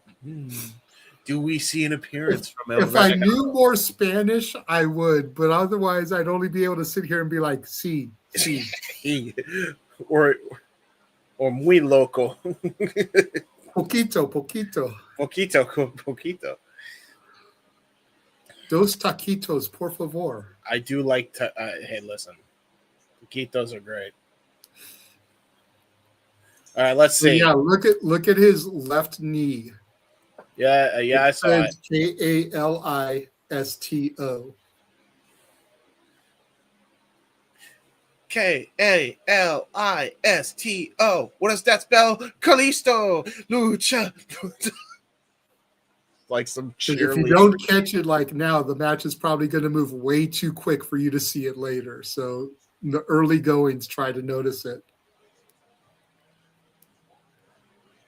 Collar and elbow It's tie on up. the silver leg, not the gold leg. Yeah, I saw it. I did see it. Yeah, he was. Yeah, it was all over it. Like I saw it a minute he was coming out.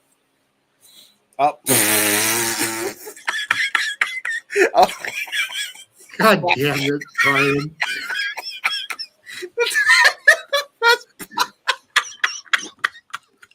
Except you can't buy that mask at shopfc.com, so that is false advertising. The best part is it doesn't even fit his full face.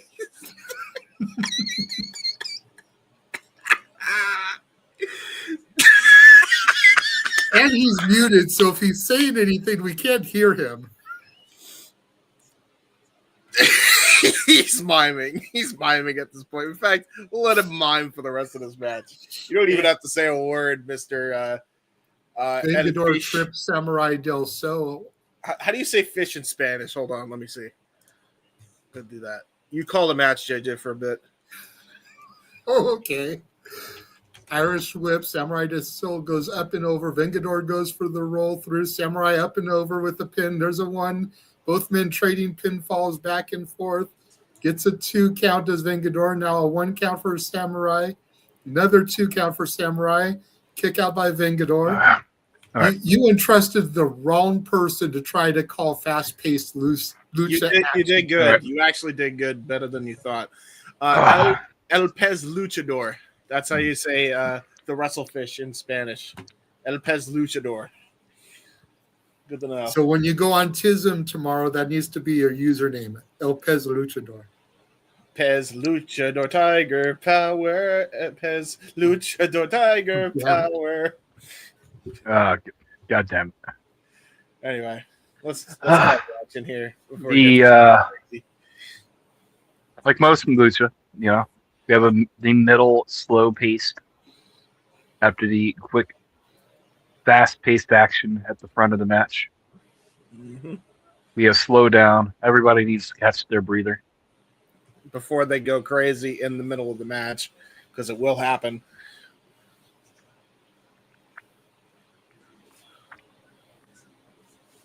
Ooh, hell of an open palm strike there by Vengador. Samuray Del Sol is definitely feeling that one.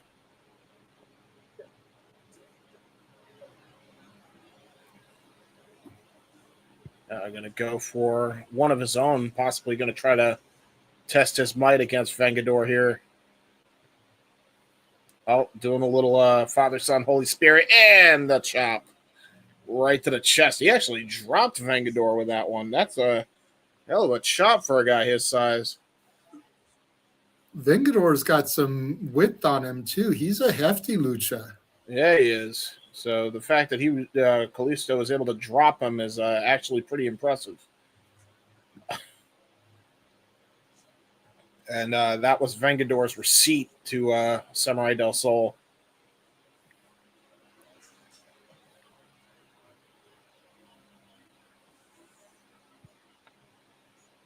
Halfway through the match, if Pentagon Jr. was involved in this, he'd be like, Zero, Mioto, and then, feign a chop. He'd be doing the Cero Miedo every time he goes for a chop. This is true.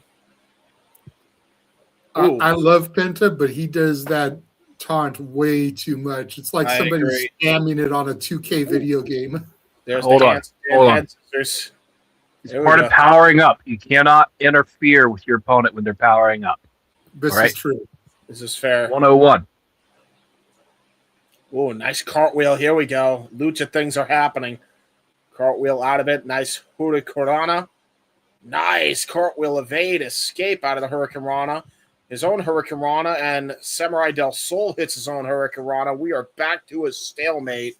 Very nicely done by the Luchadors. Lucha chants here by the GCW crowd here. Lucha, lucha, lucha.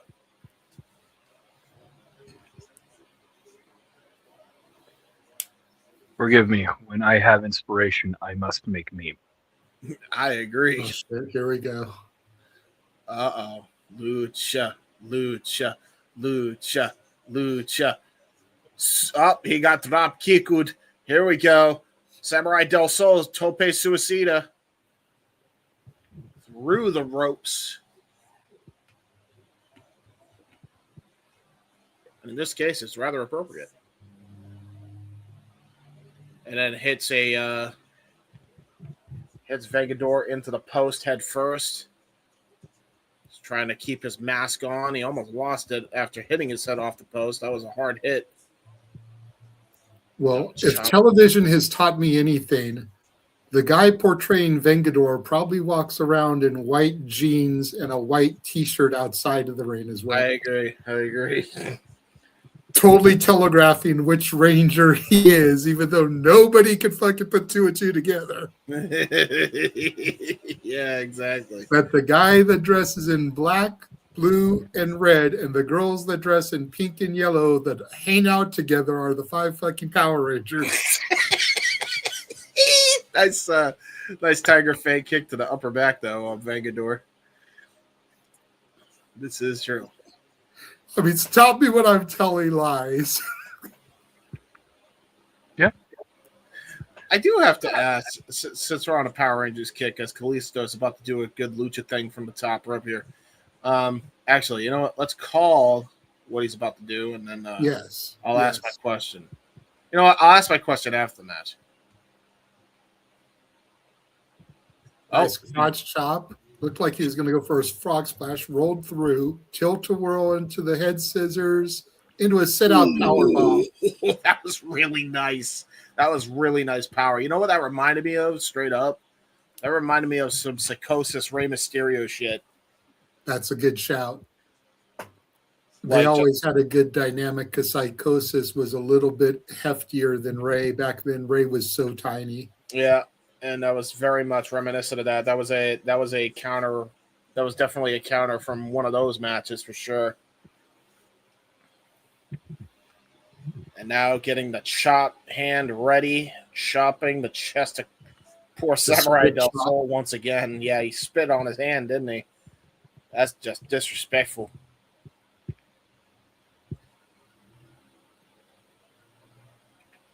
Ooh, feigned the knee. It's a jab right to the jaw. Vengador showing he's definitely knows how to fight as well, not just do the lucha things.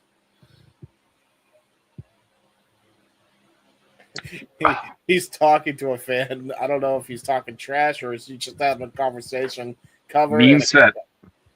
Meme has been made. I have Vengador looking in.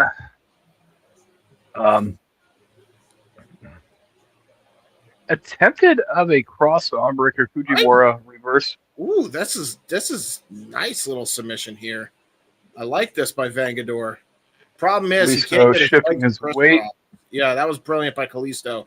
Because if there it is again, though. Now he's got the legs locked in.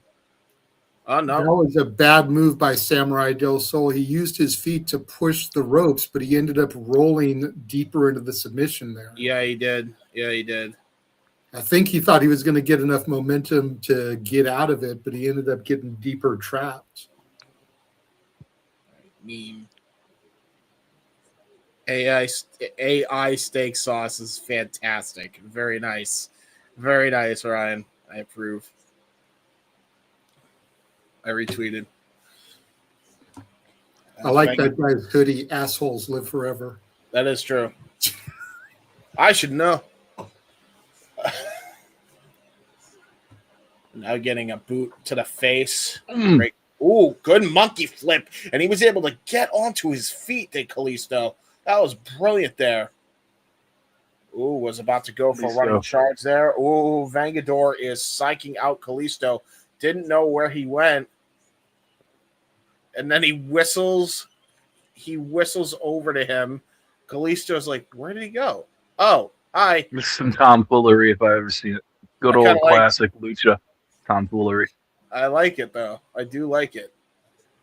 Oh, was going to try to go for a Hurricane Rana to the outside, I think, but Vengador stopped him. Cutter on the apron. Yep. Very nice maneuver there Twist of fate, really. Yeah, really. That was a twist of fate on the apron. And keep in mind, I do believe this is now a J-Cup qualifying match. So the winner of this match will be entered into the J-Cup. This is great. I'm fine with whoever wins this. They are putting on a very good contest. Kalisto to the top rope. Nice high angle cross body into a cover and a kick out at 2 by Vengador. Now going for the leg kicks. Trying to set up for an Irish whip. Oh, little schoolboy into a roundhouse kick and a Hurricane Rana implant DDT. Goes for the far leg and a kick out by Vengador yet again at 2. The longer this match goes, the less faith I have in the ring. Yeah, a little bit. That ring is bouncier than shit, bro. I thought the Alaska ring was bad. This is pretty bad, yeah. This is a bit. I think something broke. Yeah, because this is GCW's ring. And I don't think it should be wobbling this much. I agree. Are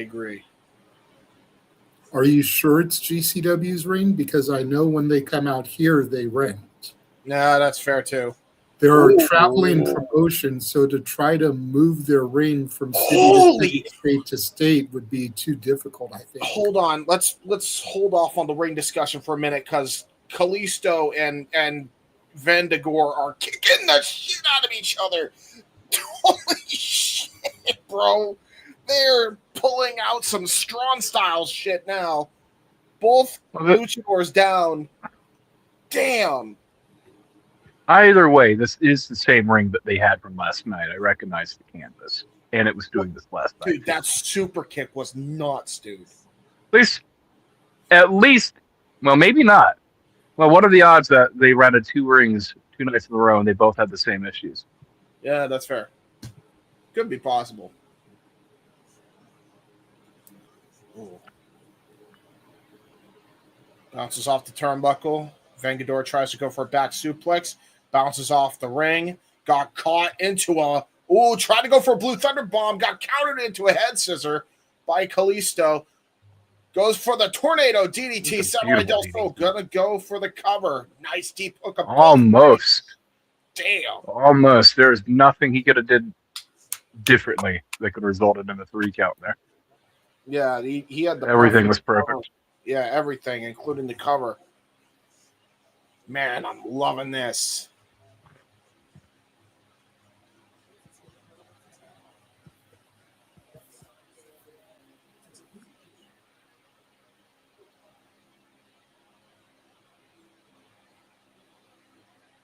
Now Vengador put on the top rope, perched up, trying to go for a possible maneuver from the top rope here. Maybe looking to take a page out of one of his old tag team partners' playbook, maybe trying to go for the Spanish fly. Vengador stops it from happening, but then gets a mule kick right to the face. Enziguri. Kalisto. Sorry. Samuray Del Sol. Kalisto. It's Kalisto. That's on his fucking knee pad. Trying to go for a Hurricane Rana. Oh! How is that not 3? How? How do you even kick out Vengador has what we call in the business fighting spirit. Yes, sir. And he's letting it show in droves. Lucha chance again from the crowd. Again, that was insane. That was a sunset flip from the top rope, and that was a snap one at that. Trying to go for the Samuray Del Sol again. Finally gets the blue Thunderbomb off, does Vengador, and only gets a 2 count. Once again, the blue Thunderbomb does not get the victory. You know what I noticed? I've seen maybe in my life the blue Thunderbomb pin 3 people. Yes. You know what the problem is with the blue Thunderbomb? And this is me being real, right? And this is psychology, James, coming out here when it comes to wrestling. You hit a blue Thunderbomb almost as a desperation maneuver, and because you hit it, you're immediately into a pin cover. You're not able to get the legs over the shoulders, so therefore the opponent easily can kick out. Oh, Samuray Del Sol hit. Oh, but look at that. That was brilliant by Vengador. He adjusted his body just a smidge so he could use his long leg reach to hit the bottom rope. Brilliant psychology, brilliant ring awareness there by Vengador. What a match this has been. Back and forth between these two. 100%. I knew this was going to be a show stealer, a barn burner, if you will, and it has not disappointed. Was trying to go for a tilt-a-whirl backbreaker. Kalisto reverses it into a Dragon Rana. Whoa, 2.999 for Kalisto. Holy shit. Vengador almost lost it there.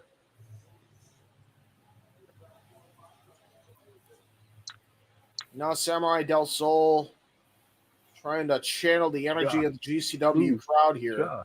Gonna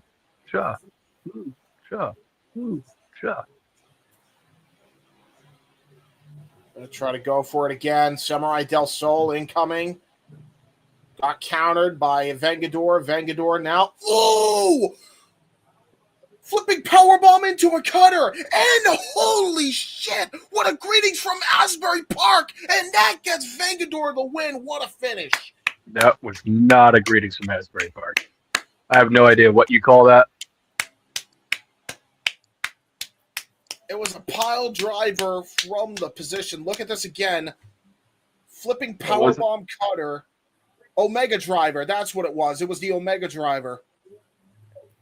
And that gets the win for Vengador. What a match. Well-deserved win for Vengador, bro. Very deep movesets. Indeed. Vengador ate all of Samuray Del Sol's moveset. The best. February 6th and 7th. Yep. 2-day show. Eek. Fucking kill me. Well, because it's a tournament, so you figure you're going to have the quarterfinal matches on day 1, and then the semis and the finals on day 2. Yeah, probably. Just run them both on the same day. Let's do it. Then you're sitting there for an AEW show that goes 5.5 hours. That's fair. Well, We do that. I sat here last night for a 4-hour show. It's easily doable. Keep people within their time. They just want to go hard on it, and it is what it is. It's going to be a fun show. Definitely. That contest fucking ruled, man. I had a great And again, Ryan, now that I'm in a position where I can do more of this, if I have the days off, I can always do a day with James, and you can do a day with James. This is true. We can split it. Or I can do a day with James, and we can do a 3-man the other day if I'm off both days. Nice show of respect. Don't feel like you're obligated to be here all the time now that I seem to have a little bit better availability. So, by the way, nice lucha things there. Little show of respect by Vengador and Kalisto, as Kalisto gives a hearting amount of respect to Vengador. That was fantastic. Like, that actually, like, is match of the night so far. That match fucked. Well, you had a good old-fashioned lucha classic right there, you know. Yeah, you did. we're now taking a look at everything coming up here in the coming weeks and months. Yes, sir. Philadelphia, January 31st. New York City on February 1st. Jersey for the 6th and 7th of February. Los Angeles, California for Valentine's Day. Mesa, Arizona, February 15th. Rochester, New York, February 27th. Hartford, Connecticut, February 28th. Of And course, it's gone. Power Slam, February 1st. Yes. And Go ahead and take it over. Look at some of these matches. Jonathan Gresham and Lee Moriarty. That's going to be a hooping of a match for sure. Going to be technical wizardry between the former Paul Walter Hauser and Mad Dog Connolly for the Progress Proteus Championship. Yes. Yep. That's going to be a hell of a contest. We got Willow Nightingale recently crowned today. Recently crowned TBS champion. That's a fair point as well. You almost wonder there. And the GCW World Championship on the line as Atticus Cogar takes on the winner of the Nick Gage Invitational 10 tournament, Bear Bronson. Yeah, this is going to be Atticus' biggest challenge in his title reign so far. I agree. Assuming Priscilla Kelly doesn't pull a miracle. If you want to run down the rest of it, JJ, you can. Yeah, and we get to Louisville, Kentucky, March 6th, Columbus, Ohio, March 7th, Chicago, Illinois, March 8th, a 3-day weekend for us. March 14th and 15th will be in Atlantic City at the Showboat. That's probably going to be a big show for them. Yeah. Considering it's back-to-back nights. And then, of course, GCW, the Collective, April 15th through the 19th at the Horseshoe, formerly Bally's Hotel and Casino in Las Vegas, Nevada. Walter and I have the general admission tickets for everything from the 16th through the 19th included. And then we do have separate tickets for Poder Mania on the 15th as well. So you will be seeing us quite a bit at those shows. And then post Vegas, May 2nd in Philadelphia, Pennsylvania. Yes, sir. So should be very good stuff coming up. Me and Walter still need to iron out all the details. General admission for Vegas is standing room only. Yeah. So I know we're not going to be doing every single show because we're two fat fucks. Trying to stand from 11 o'clock in the morning till way after midnight is not going to fucking happen. So we're going to have to try to pick and choose which shows we want to go to and what other companies' shows we want to go to while we're there. Yeah, The worst day that I know we're going to have to deal with is Friday. Yeah. Because that's Bloodsport starting at 3 o'clock. Joey Janela Spring Break starting at 7 o'clock. This is all Pacific time. And then Juggalo Championship Wrestling starting at 11:59. God I know we want to see all those things because we want to try to experience. There's a look of all the different stuff they're running off on the screen here. Yeah. We want to try to see as many different companies as possible.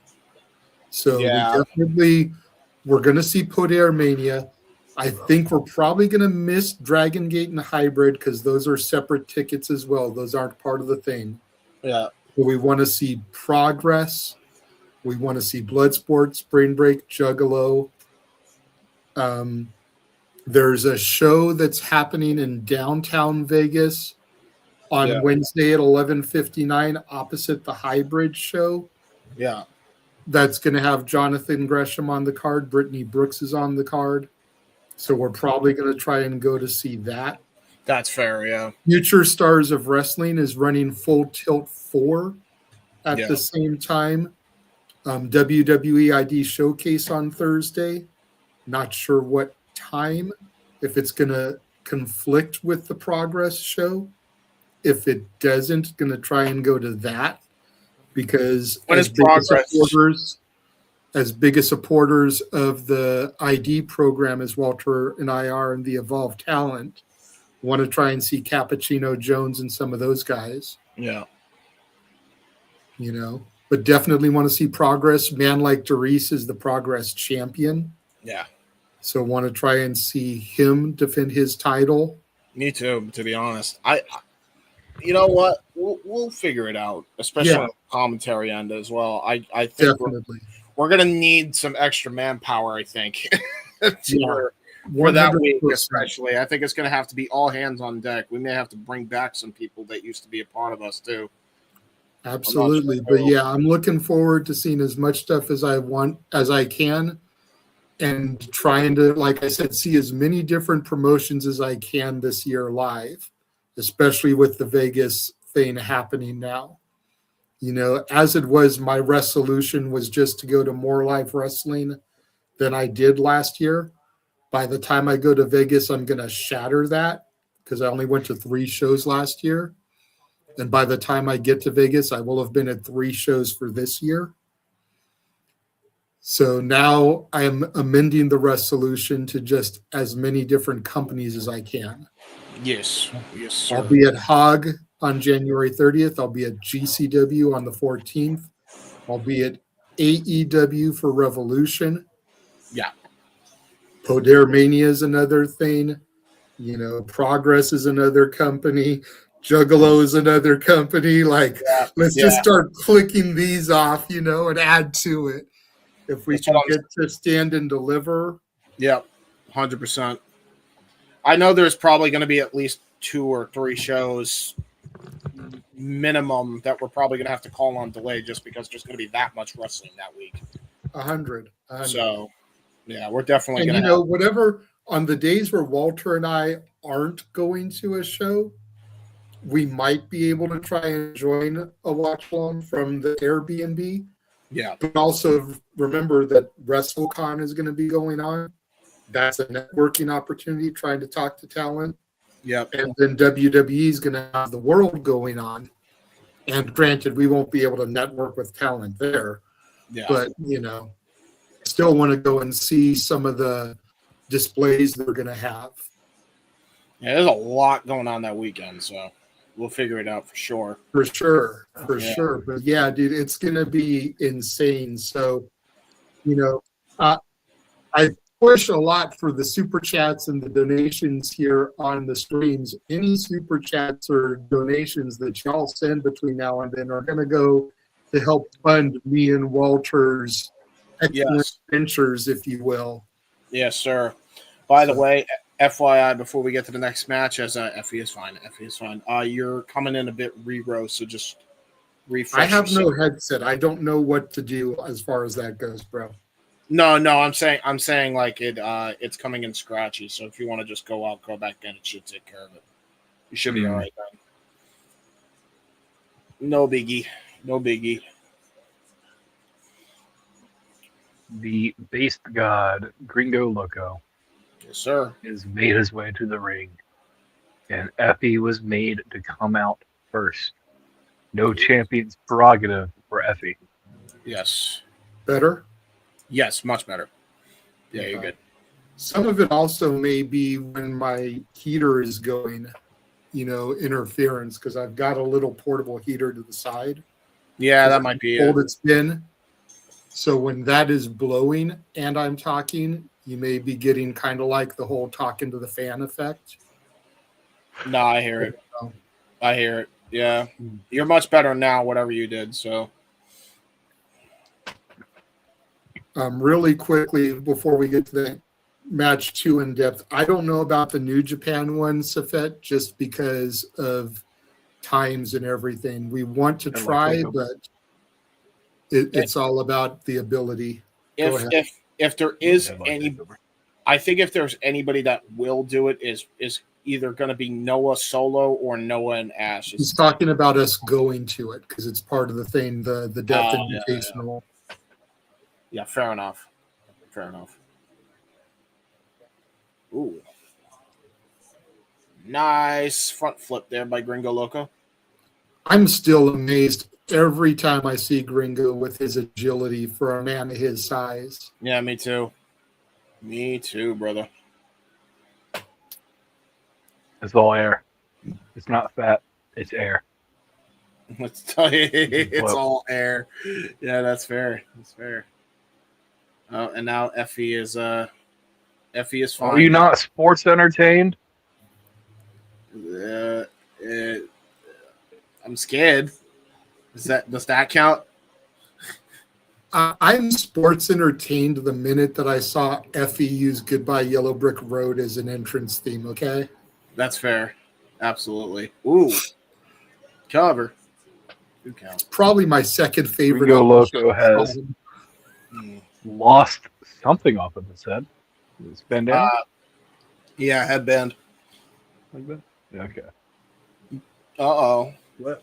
Is Effy about to do a lucha thing? Yes, he is. Gonna go for an arm drag.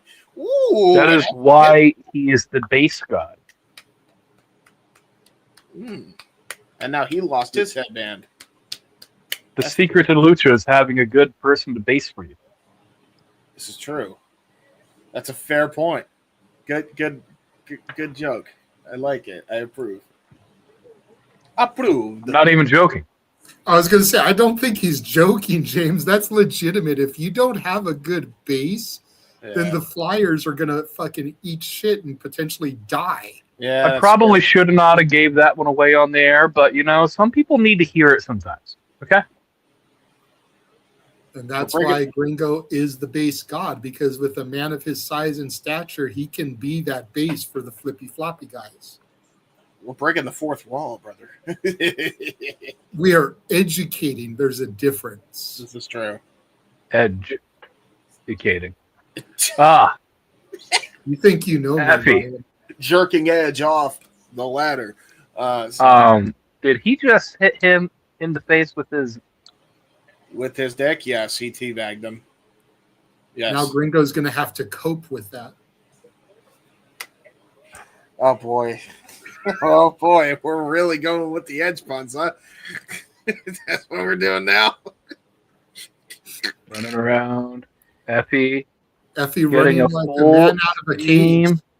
and into a side kick right to the gut. into the bread basket. What's wrong, James? Are you not entertained? It's my fucking turn. It's my turn. Oh God. Well, he's about to do the full run here. Look at Gringo. He's getting a full head start. Bro, I ain't gonna lie. He deserved that big boot. Gringo Loco was running like an NPC, bro. What the fuck was that run? He's like, and then turns. Like, what are you doing? It was for his peeps. Oh, fucking God damn it, JJ. Stop with the E&C puns. Do they not reek of awesomeness, James? Oh, I'm gonna die. Oh, chair to the head of Effy. Yeah, if he's not fine before, he's definitely not fine now. You're never going to stop me.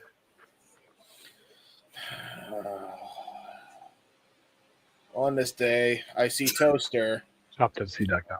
Want to commit a bath. You know what? Since you mentioned it, there you go. Have a show on the banner. We might as well. Effy is not doing good. Effy is about to get got.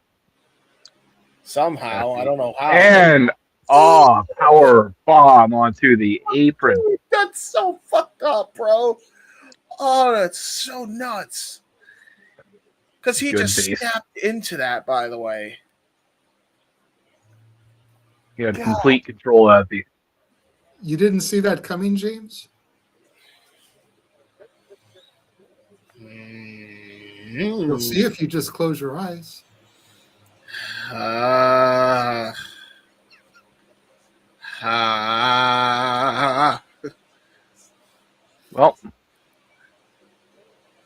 at least we're going to have a door bridge soon enough. Oh, God. The worst time to have a door bridge is after all these E&C puns, bro. Holy shit. On the other side. See, you're getting it, James. That's where Gringo's throwing the chairs, is to the other side. This is true. Oh, beer can right to the head. Holy Stiffed The him. violence is getting turned up tonight. A little bit. Is that a pun again? I don't know. Maybe. I'm scared with every phrase uttered by you two. Are you going to sit there and brood now, James? Fucking goddamn. Cope harder, James. I hate everything. I hate it. I hate my life choices. I hate the show, Jay.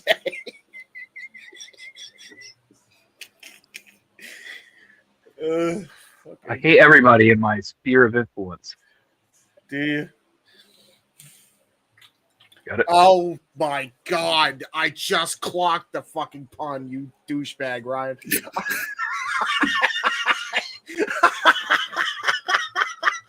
I just clocked that. You're such a douche.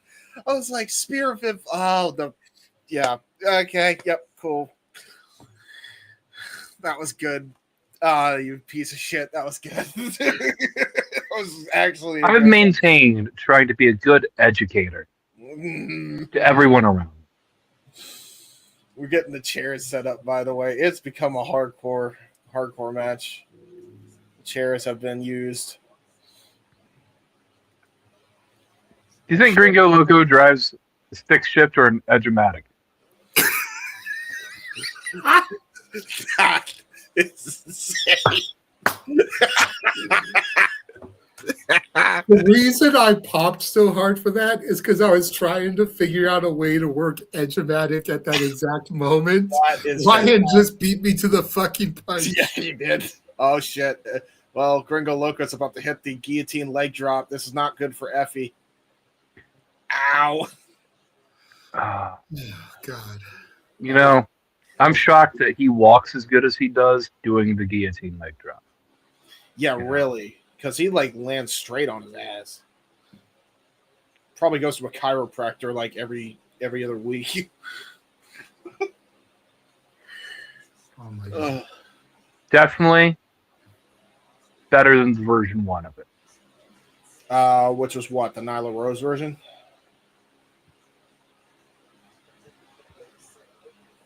Or are you talking about the Crossfire by Jason Cross? Because I know that's what fucked him up. I can slap a tornado. God damn. Oh, that's right. Great suplex by Effy on the Gringo Loco onto the chairs. Going to go for a cover. There's one. There's two and a kick out. Yes, fair enough. Matt Hardy's leg drop, he bucked himself up for life because of those leg drops, man. I'm not sure which is worse, his hips or Jeff's neck. Either way, they're rough. And Gringo Loco is feeling it tonight. Yeah, he is. And we have the first official door bridge of the door bridge has been made. Here we go, man. Yeah, is there any more puns we can? I don't think there is. Ryan just kind of came up with the two best ones tonight with the Edge shit, the E and C shit. Hey, I was on a roll with those. Don't give him all the credit. I had some damn good puns. You did, but honestly, Ryan had some S-tier puns, man. That was, you kind of hit the 1-2 punch. Hey, Effy can get a little rated R here in a second, okay? He always gets rated R. As long as we don't get a live sex celebration. Yeah. Effy would love that. With Gringo Loco, it'd be pretty rough to watch, but... Yeah. Maybe he'll be the new conquistador. Gringo Loco. Conquistador uno or dos? He'll be Trace. Effy and oh god, he's gonna do the springboard Spanish fly, isn't he? Yep. Oh, through the door bridge, Jesus. That's like the third Spanish fly of the night. What's a little bit different though? If I never see a Spanish fly, a Tower of Doom, or really, those are really it. Okay, super kicks are just part of the game now. But I see way too many Spanish flies and way too many Tower of Dooms. This is true. If I see more than one Tower of Doom a quarter, I get upset. To be fair, I think it should be limited to one a show. Like, I don't think there should, we have an 8-match card. 3 of the matches have had Spanish flies. That's ridiculous.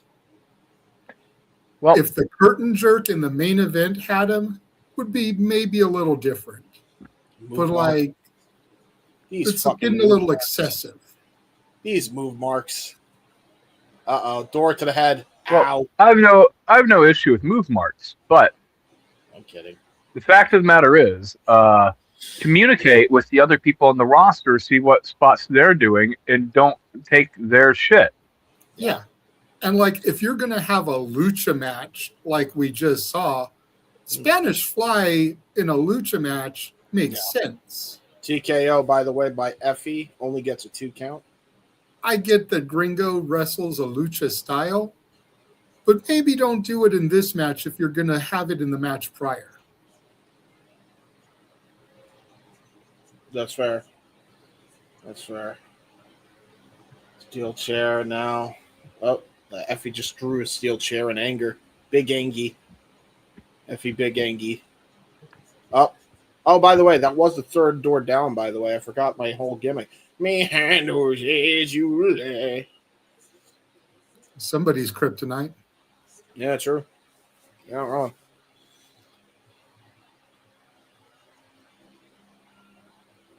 He is the kryptonite to the neighbor's bunny. Yeah. Trying to set up his own. Shout out to the bunny. Yeah, I think the problem is he's been hit in the head so many times with the other door. I think Effy can't make his own erector set because he's a bit dimensionally challenged. Ow! Russian leg sweep into the chair. Hey, you respect Effy CTE, okay? Okay, I will respect Effy CTE. Does it give him another personality? How did they miss that opportunity? I know why. I know how they missed the opportunity, because everything we've learned about CTE has happened since a very particular incident, and the particular person who I would have paired up with this team was, I think, dead by this point. But Christian, Test, and Edge could have been CTE. God damn it. That's a fair shout. And Christian and Test had already teamed with the Un-Americans gimmick. Yeah, there's history. Oh, Big shout out, CTE. We love you. In my mind. Right. Some of your best friends has CTE and you don't even know it. I probably have CTE. My dad has CTE. A lot of my family has CTE. James, you have a lot. A big low blow. Yeah. From Gringo Loco. Oh, shit. Hold on. Hold that thought, JJ, because I think we're about to see some insane shit. Oh, gut punch. What the fuck is going on here? What are they doing? And a Rana through the door. Honestly, that was impressive by Effy. I'm not even going to front. That was very good. Again, going back to the base god nickname. Yeah, that was so good because Gringo is a good base. He is a good base. He's all about that base. No trouble. Sack Rider attempt. Going for the Sack Rider. Into the power bomb, into the debris. I have a confession, and I don't know if this is supposed to be accurate, but I've been calling it the Sack Rider all year. I think that's accurate. Yeah, sack, like the ball sack. Yes. The sack is in your face. So, but, is what it is. I don't know if I was supposed to be calling it that, or if it's Zack Rider, just to make fun of Cardona. It is the Sack Rider. Yeah. I'm glad my dark and demented sense of humor is in line with what the fuck Effy's doing. Yeah, true. As Gringo Loco prepares for another top rope maneuver. What were you saying about me, JJ? You talking shit? I was saying that you have a lot wrong with you, James. You're a sick individual. Yeah, that's fair. But to Ryan's point, it is called the sack because of how close the two sound together. So it's a play on the words. What? He just landed Spear. on his feet. Ooh, there's the spear. Great His base perfect. god. You know, if he didn't have such a good base, his ankles would be shattered. Yeah, really. If you're looking for it again, Sack Rider Rider. connects. It's over. Oh, wait, he got pinned. Oh, it was close to ending And there. another Sack Rider. Effy is crashing out. Just pin him. Effy. Why? Stupid. Why? Effy's manifesting his own failures. Effy. Just pin, buddy. Effy pin. Effy don't taunt. Effy pin. The fishnets are coming out. Are you offended that he wears fishnets, Ryan? No. Also, As a fish. As a fish? Now, honestly, I would be offended by this and am offended by that. I don't need to see his white tail ass. Oh, no! it took a couple seconds. Double That took a couple spank. seconds. That took a couple seconds. Now you get it. There you go. Oh no, he's gonna hit his ass with the chair. Spanking Effy with the chair. He spanked him. Talk about spanked asses. Yeah, he ain't kidding. Smacked asses. Aha. Definition. Smacked ass. We saw it in literal form. Oh god. Oh! Oh, that was nuts. Manifest Wow, Gringo. his own failures. Had he just went for the pin after the second Sack Rider, Effy would be standing here the winner. Yeah, he would have been. But because he decided to get extra, he cost himself the match.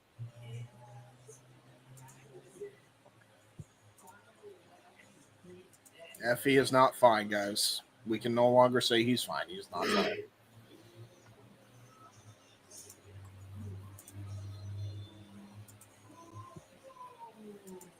Good match, though.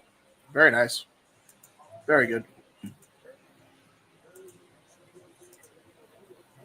All right. Is it just me, or do the GL armbands that Gringo's wearing look eerily similar to the KJ Orso ones that he wears? That's fair enough, yeah. The Gringo Loco ones, yeah, they kind of do. Fair enough. I wonder if that's like a little subtle Easter egg. Like, might we be getting Gringo going heel in the not so distant future and aligning with KJ? I feel like he's got too much of a babyface moveset. Although that said, he did beat up a mini Lucha. Short person. A short Oh, person. here we go. Yeah. And we're seeing the history there of YDNP and how they formed. Almost 1 year ago.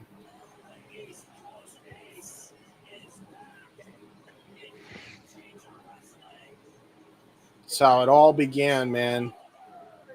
Yep, that was the start of our journey with Busta and the Brain right here. They beat Taking on Violence, Violence is Forever. and it was a great match.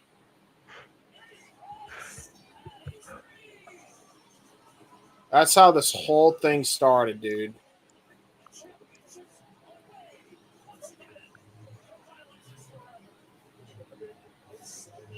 And then we're seeing their best matches. Oh, they're putting these matches because you voted this as match of the year, by the way. They're definitely No, they're showing this because it's on the heels of them being announced as being all elite, but it just so happens that it was our match of the year winner.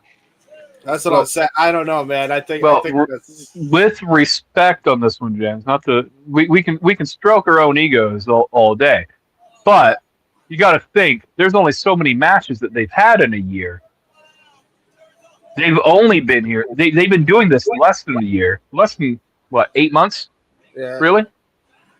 Maybe 9. They're showing their entire history as a tag team in GCW. Because they just showed them losing the belts to the Brothers of Construction. Why would you show that highlight if you're just tooting their horn? Now here's them getting the belts back from the BOF. I could have lived without the Brothers of Construction, reminder. But, it is what it is. The Riddle Box match was what it was, but the Brothers of Construction, I still say, are a fun tag I like them. I have seen them in Lunacy. Yeah. I've seen them on Lunacy. I have watched Vince Russo's Lunacy. I'm okay with them in their own environment. I get it. Yeah. Very sports entertaining. Speaking of, we're going to have Jordan Oliver taking on Oro next. And the match they had with Epic Shit at the December show was pretty fire, too. That is fair. They're a good team. I will be right back. I'm glad I got to see them live, and I'm looking forward to going to a JCW show and to answer City by the Bay's question, because he did ask if I watched Lunacy. Yes. I have been trying to tune in more frequently. I am going to I'm actually going to give it a chance. There's a reason. That reason will be revealed in time. I think it's a fun show to watch. I watch it primarily because of Willie Mack. Yeah, that's fair. Willie and I have history. Yeah. I watch it so I can see Big Al. I've become a big fan of hers since this invasion angle. She is great. I don't mean to stifle conversation, but I do have to use the bathroom. I will be right back, good sires. Okay. Mute your mic. I trust me. Yeah, we don't need the Wrestleflesh to return. How am I? You don't have to apologize. Just shut the fuck up, James, and mute your shit. How am I going to take my streamer microphone into the fucking bathroom, guys? Just go to the bathroom, James. It can be wireless. It can be wireless. You assholes. All right, I'll be back. The way Jordan comes out solo is very heelish, so slow and methodical. I get the brain part of Busta and the brain, but you could almost misread it as being a heel. Well, he very much knows what he can do. And he comes in very calm and very collected, and then at some random point, he gets amped up. I think he's drinking it all in. I think he understands that there's only so many GCW dates left in him for the moment. But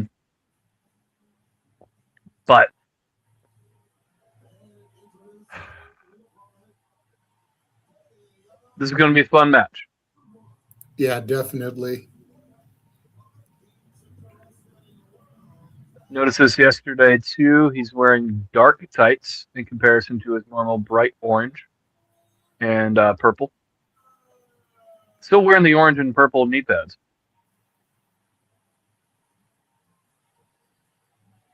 We don't know what Alec Price's schedule is today. But Jordan Oliver here to help give a little bit of a rub to the main man, Oro. Definitely.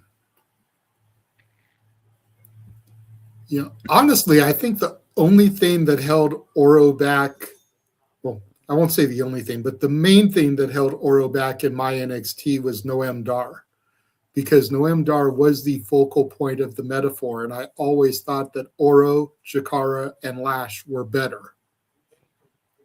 Yeah. Jakara, now Mara Sade, has had an opportunity to shine and prove that she can be out of the shadows. TNA superstar. Hello, Lash has gotten the call up, and Oro is shining here on the independents. So it just goes to show that they didn't need Noam Dar, who, like I said, was more of an anchor than anything for them. It is a shame because I feel like Noam Dar always got the shit under the stick. Well, that's what I was saying, is that he was supposed to be the focal point of the metaphor, and I feel like he held everybody down. Yeah. 100%. Horrible tie up. Oro Like, pushing. They literally did their best work when he was out on injury. Yeah, they did. And you're not wrong.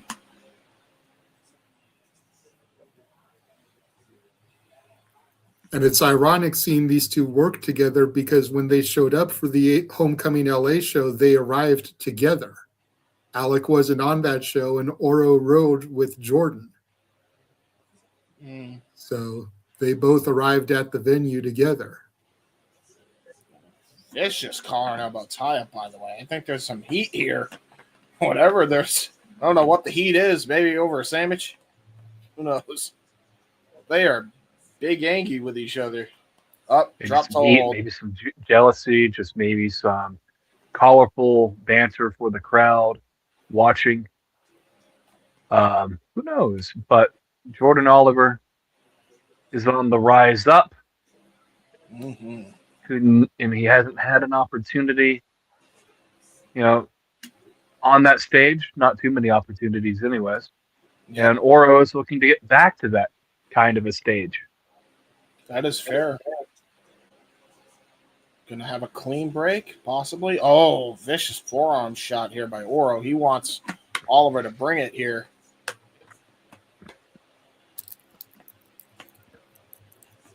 We did see another talent that we did see on Ring of Honor as well is Oro. Oro had a great couple of showings on Ring of Honor. So could be a sign of things to come for him as well if Tony isn't done signing talent. Irish whip here by Oliver. Nice leapfrog. Drop down, though, by Oro. Ooh, got caught with the cross body there by Jordan Oliver. Reverse cross body, using his back to drill his opponent back to the canvas. That is why they call him the brain of Busta M, the brain. One is a genius, the other is insane. Indeed. Knife edge chop now. What if I told you that Pinky was in fact the genius? I've actually heard that theory, and it does make sense. Yeah, true. Knife edge chop. Because Pinky's blunders always prevent Brain from taking over the world. It's true. And now, was going to try to go for an Irish whip. Did not realize that. Great spinning soulbot to the jaw and a discus lariat to the back of the head. Great combination offense from Oro. Was not expecting that. He actually stopped himself from getting Irish whipped as well because he held on to the top rope. Brilliant psychology and a brilliant combination of martial arts strikes there by Oro. Knife edge chop to follow up. Oro has some attitude tonight. Yeah, he does. A hell of a PK right to the small. The back goes for a cover. Lateral press. Only a kick out at one, I believe. That was a 1 count. Both these men will be in the J Cup as well. We could always see them run this back at some point in the tournament. I'm going to look forward to that if they do so far. If this is what there is to look forward to, I'm looking forward to it. That's Oro part Douglas. He does, in fact, have a clown tattooed on his arm. It wouldn't shock me. At least I think that's a clown, and I hope I'm not misinterpreting his literal artwork. It does look like a clown. You're on point there. Irish whip into the turnbuckle, by the way. Setting his chest into the turnbuckle. Always fucking clowns, man. It's always fucking clowns, bro. Knife edge chop. A big knuckle sandwich there by Jordan Oliver. Ooh, trying to go for a scoop slam. Ooh, backslide driver by main man Oro. Only gets a 2 count. Brilliant. Jordan grabbing that neck. You got to be careful. That's a newly signed AEW talent. Don't want him getting injured before he reports to duty. Yeah, he ain't kidding. That was a hell of a backslide driver, though. That was a great take on the backslide. Very nicely done. Now has a full-on Kirifuda clutch on. Full-on body scissors into the sleeper hold. Really impressed every time I see Oro on my television screen. He's He is a specimen. He's got a bright future ahead of him, too, in this industry, I think. 100%.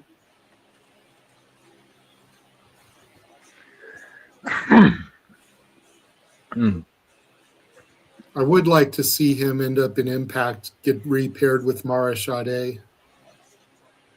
Yeah. He'd be great for the Ryan Nemeth had a really rough showing.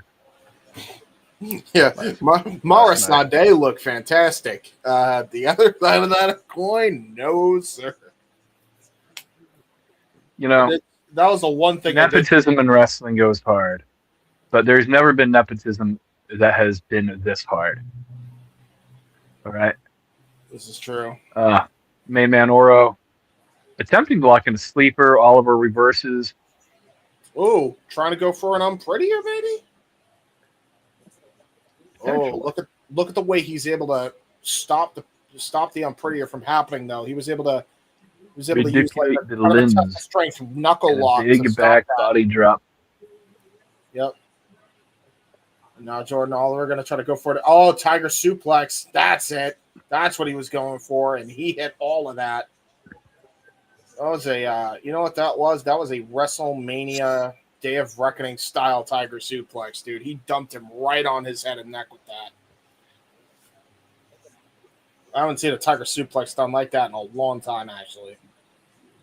In real life, anyway. Now Oliver going to go for the double knee strikes. Stopped. Oliver with a backslide counter using the canvas. Super kick right to the jaw. Got caught off at the pass from main man Oro.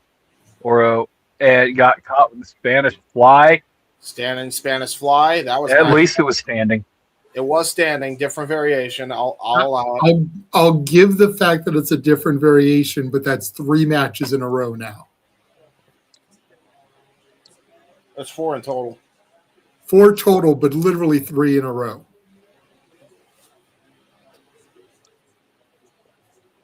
I feel like we see something like that on every GCW show, the move of the night. What move do we want to really showcase tonight? Yeah, really. Everybody's got to do it. Yeah, I feel like that's almost like a rib to us. Like they're almost doing it on purpose. Oliver setting up the acid bomb. Yeah, trying to do the acid bomb. Ooh, little beat to the bell here by Oro to stop him from hitting the acid bomb. Knife edge chopped though by Jordan Oliver. Going to try to go for the acid bomb one more time. Reverse out. Nice one there. Ooh. Floater into the corner, into the turnbuckle. Yeah, and his back hit right on that middle Oh. turnbuckle. Ooh, nice little suplex there. That's different. And there's a kick out of 2. Yeah, this is definitely the same canvas, at least, by the way. You know, I can tell it is at least the same canvas. Yeah, 100%. But yeah, that was a great suplex. I'd never seen a suplex like that there by main man Oro. It was nice. And now Oro looking to go for a charging attack into the corner as Oliver tries to pick himself back up. Oro gets caught, catches the boot, cravat hold into the knee strikes. Kawada knee strikes with the cravat hold. Very nicely done there by Oro. Vicious with his offense, man.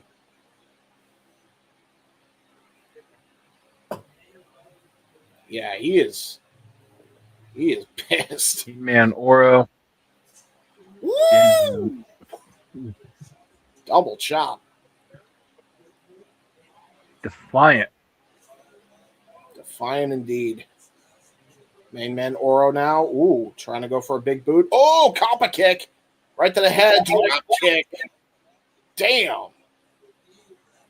Both series of big kicks from both men. Oro did completely no-sell the acid kick. Yeah, he did. This is great. Took it off. Maybe Oliver didn't quite hit all of it.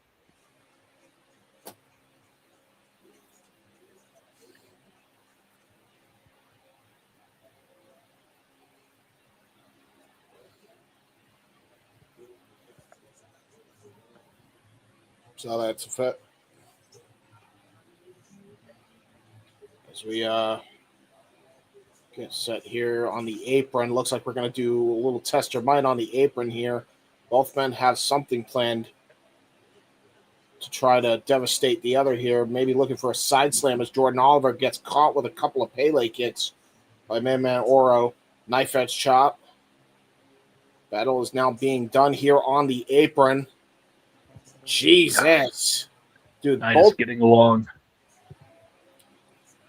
Both men's chests are getting really fucked up here. Blisters all over the place. JJ, you're having flashbacks, I'm sure. Oh, yeah.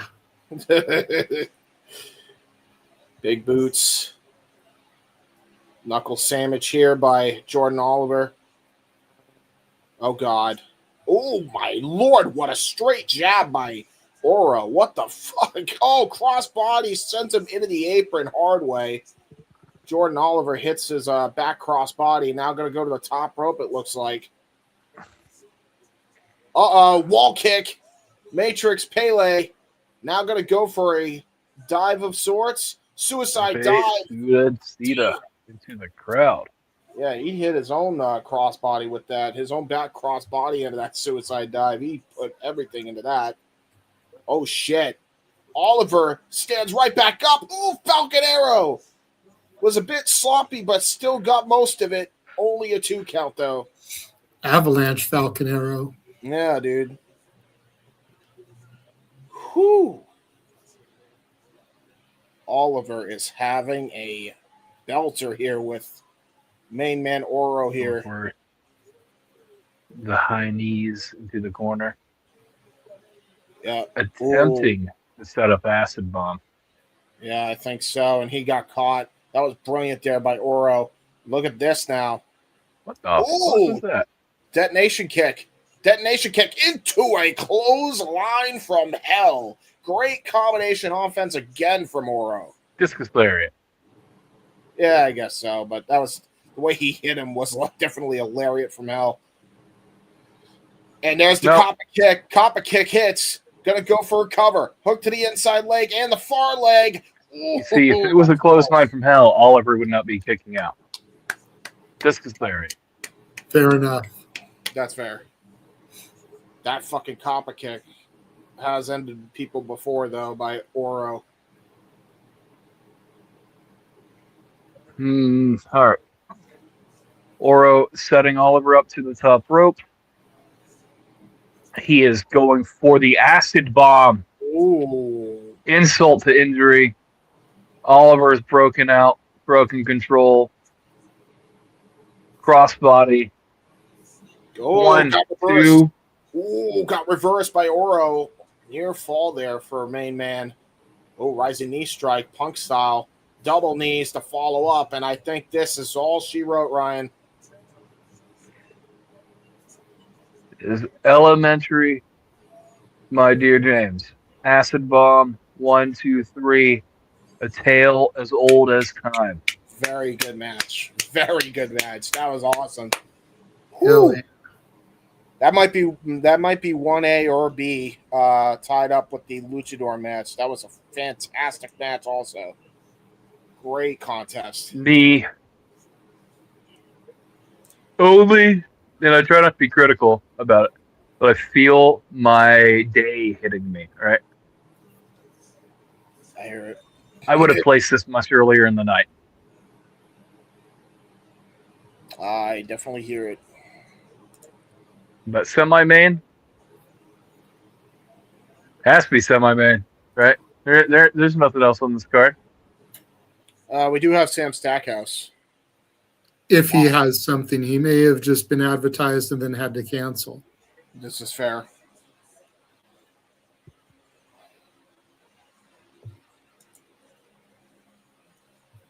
Great content. Until Sam Stackhouse comes from under the ring through the canvas and pulls them both under. Yeah, that's fair. Sam Stackhouse, super heel. Super heel Sam Stackhouse could be fun. He is trying to call Oro back into the ring like, hey, you deserve your props, man. Oro says, I don't need your props. I'll clap. I'll show you respect. Hell of a match, man. They all want him to Like go he was back. getting an okay Yeah, from Lauderdale. that was great.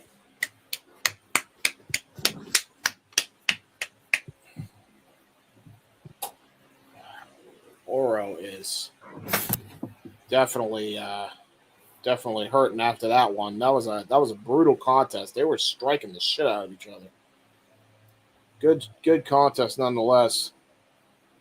Oro being left the ring by Jordan Oliver, giving him the respect. YDNP, motherfucker, I think you just said to the camera.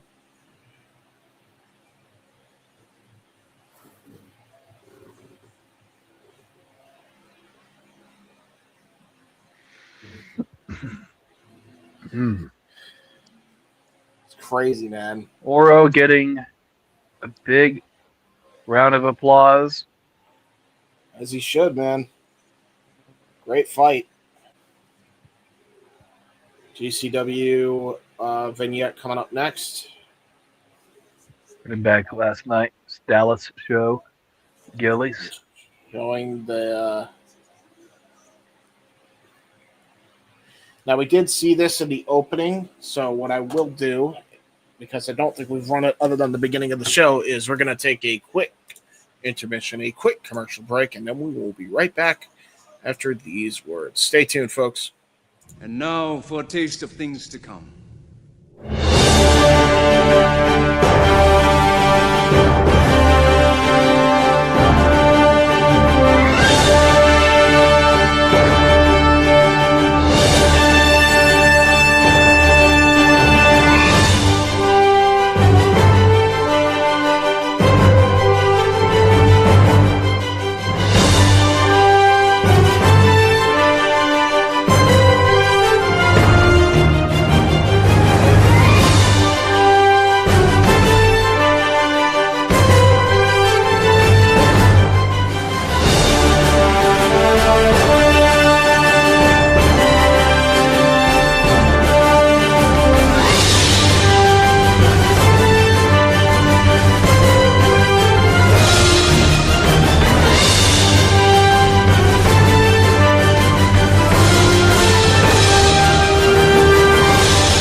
The wrestling, god damn it, and combat sports and other forms of sports. As you can check out our various channels throughout the Simply Reliable Studios. First up, go and make sure you follow Walter on all his various socials, especially the YouTube at Rage of Wrestling on YouTube. You can check out Ash at Batty for Wrestling on YouTube, Shadow Bat Ash on X. You can find me on the YouTube, Instagram, and X at JHebertSide95, and on Facebook, James Hebert Hebert. You can check out my uncle's documentary on the various channels as well, specifically the Gary Hebert website. JJ. You can find me on Instagram at the Renegade JJ Williams, XROWJJ Williams and Casa D18 Studio, and on YouTube at Casa D18 Studios. Indeed, good sir. You can check out Noah primarily on the X and YouTube at Foster1916. Shout out to the entire ATW crew. And last but certainly not least, on the SRS front of the plugs, you could check out our founding father of this shiznit, Jeff motherfucking Meacham at Jeff Meacham on YouTube and Facebook, _ Jeff Meacham on X and Instagram. Ryan, the Wrestle Collective plugs, where can they find you, good sir? Well, you can find us at WC Worldwide on Twitter. And the Wrestle Collective on YouTube. Also, if you do happen, because James really bad at mentioning some of this stuff, for all of that, like, subscribe, Yes. ding the bell. Do that. That matters. Leave a comment. Engage with the particular party. If you're on Noah's channel, like and subscribe, ding the bell. If you're on Ash's channel, like and subscribe, ding the bell. If you're on Walter's channel, like, subscribe, ding the bell. If you're on James's channel, like, subscribe, ding the bell. If you're on JJ's channel, like, subscribe, ding the bell. But furthermore, now I'm fairly certain, forgive me because I'm not reading from a list. I'm just going based off what I have in my head. Wrestle Collective, we really would appreciate you, hitting us with that like, subscribe, ding the bell. Yes. Nick doesn't have a YouTube. Can't really plug him. Yes, but he has a X at Nick B Leaf 12. You can follow him on X. But where could they get all the Wrestle Collective apparel there, Ryan? Which is why I gave you can find Wrestle Collective merch at shopwc.com. Shop.com. Where you can find our really beautiful Blue Thunder hoodie and shirts, but also the Octopus hold, which I've been wearing that hoodie for a few days now. I took it off. 100%. Is what it is. Ride or die, everybody. Yo, folks. Priscilla Kelly is entered the ring. Hell's favorite harlot, and this is, in fact, the main event of the evening, the final match of this long weekend of calls. By the way, you also could check out SR Studios 2024. And also, fair enough, Nick, for this. I'll actually highlight the comment as well as bring the comments back up. Plug the sports bar, Statboy Sports Bar, going to be happening Monday as well for playoff football. He does Monday Night Football every Monday, so go check out Statboy when you can. I don't think Monday Night Football is going now that it's the playoffs. I think they're actually on the air right now, honestly, opposite. Fair enough. That's fair enough, yeah. So if you're also respectfully, I don't mean to take anything away. That's all those football numbers. They're doing very fucking well. All right. This wrestling shit, very small, people. Very niche. That's why no one needs to really refer to numbers of importance. Yeah, to be fair, what it is. Statboy gets a considerable amount of traction for those. Football is real. Especially this. Football is real. Yeah, you ain't wrong. I'm not even a football guy. Cogar wearing white. Very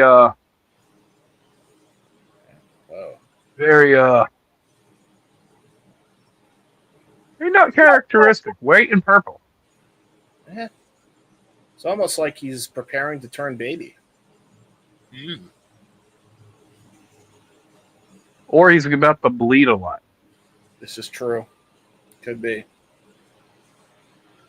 You haven't seen a lot of blood tonight. You seen enough? I don't think James wants to see any more. That's scary.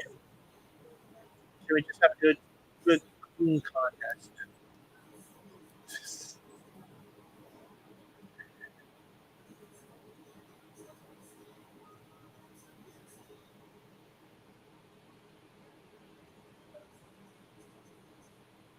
What is redder, the blood that Tremont spilled or Priscilla Kelly's outfit? I think there's some peak hues in Priscilla Kelly's outfit. A little bit. So I want to say Tremont's blood, but nope, it's just the lighting. And Ryan is happy to see his girl get this contest. Israel's favorite harlot, everybody. Let's go. Oh, wait. That's a horrible joke.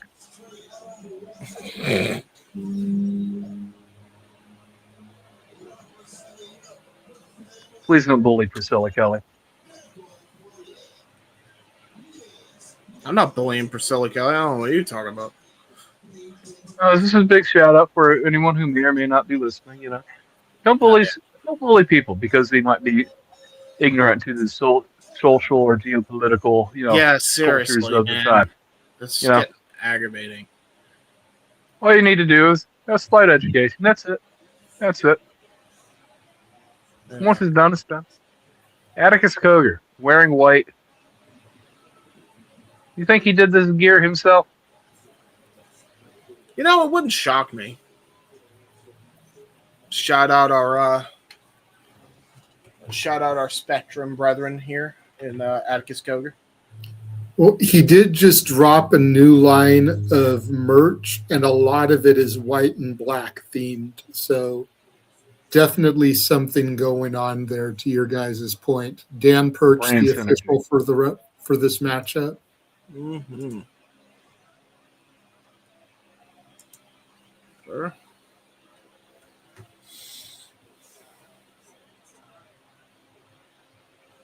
Oh, here we go. Oh, Jesus Christ. A huge cyclone kick. Cogar looking to Name the fuck out of the harlot. I'll tell you that. Man, take he full is. advantage of this while he can. Yeah, he is. He is big angry. Holy. Going God for the beat it. skewers early. Yeah, that ain't good. And you threw half of him on the ground. Why did he do that? What was the point in that? Oh! Oh, He got caught. Maybe that was the point of that. I guess so. Nice elevated springboard drop kick, and then the wrecking ball drop kick. Ooh. Sends him to the outside of the ring. Me too. Oh, cannonball to the outside on the concrete floor, by the way. Damn. Yeah, that's a bad day, brother. That's a bad day to get hit with skewers and then land on concrete. God damn Atticus.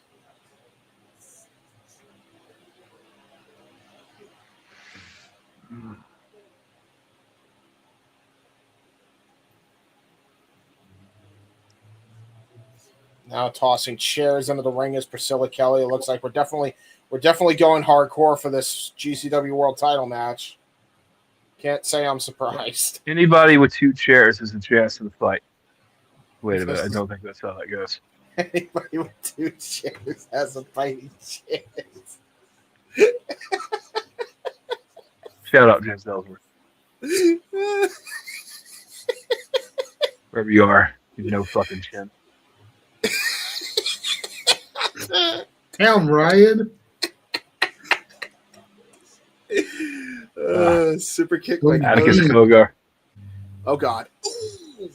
Just chucked the chair into her kneecaps. Yeah, that's how you can dislocate a knee. Yikes.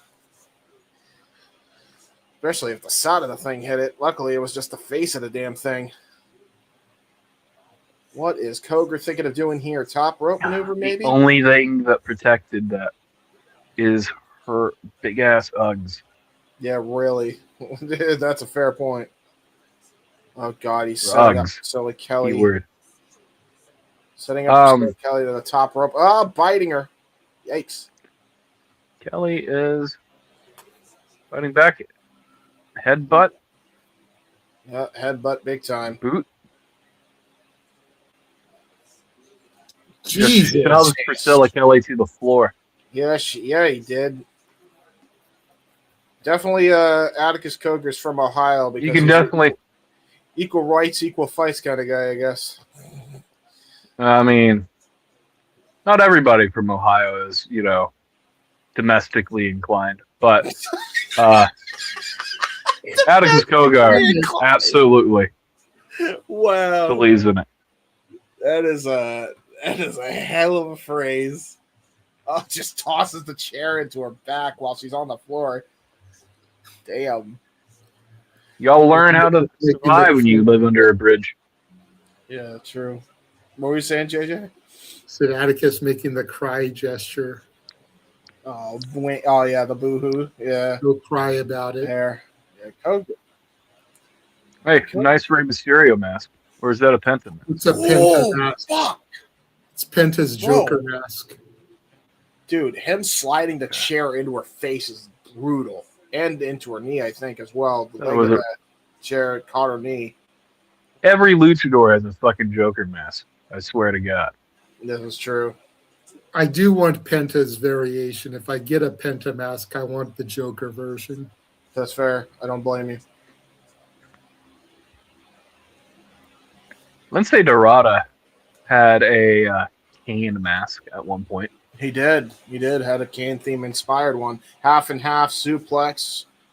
Half Nelson suplex there by Atticus Cogar. Goes for a cover. There's 1, 2. It got it, 2. Apologies to Zachary Wentz for the brutality laid down on your woman by Atticus Cogar. You know, she keeps grabbing her kneecaps in the back of her neck. May not be the same for the next couple of days there, good sir. Yep. Oh, another half and half. Brutal suplex. Hate to see it. But I'll tell you this, Zachary Wentz, man. You're gonna have to do a lot of massaging of that knee.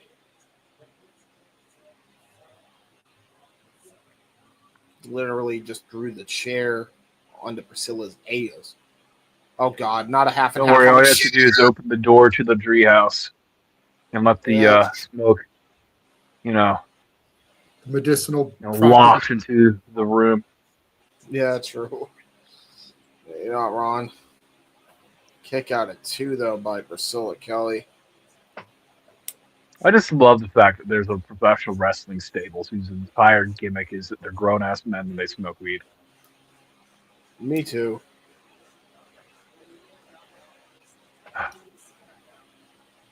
Juvenile as fuck, and I'm here for it.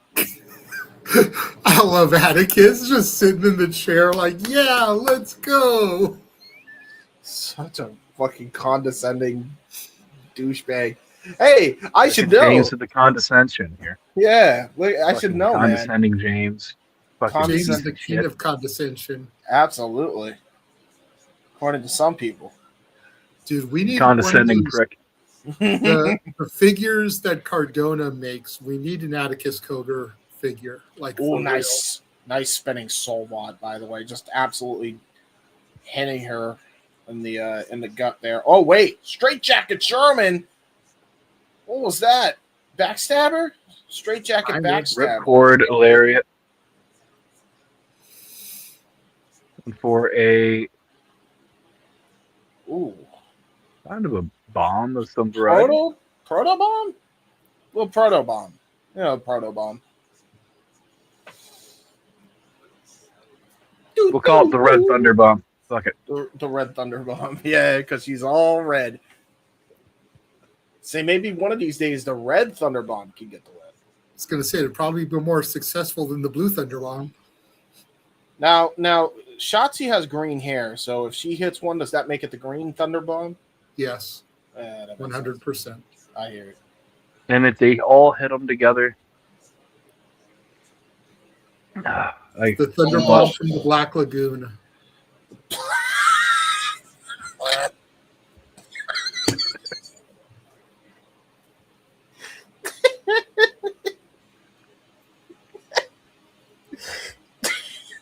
Nice.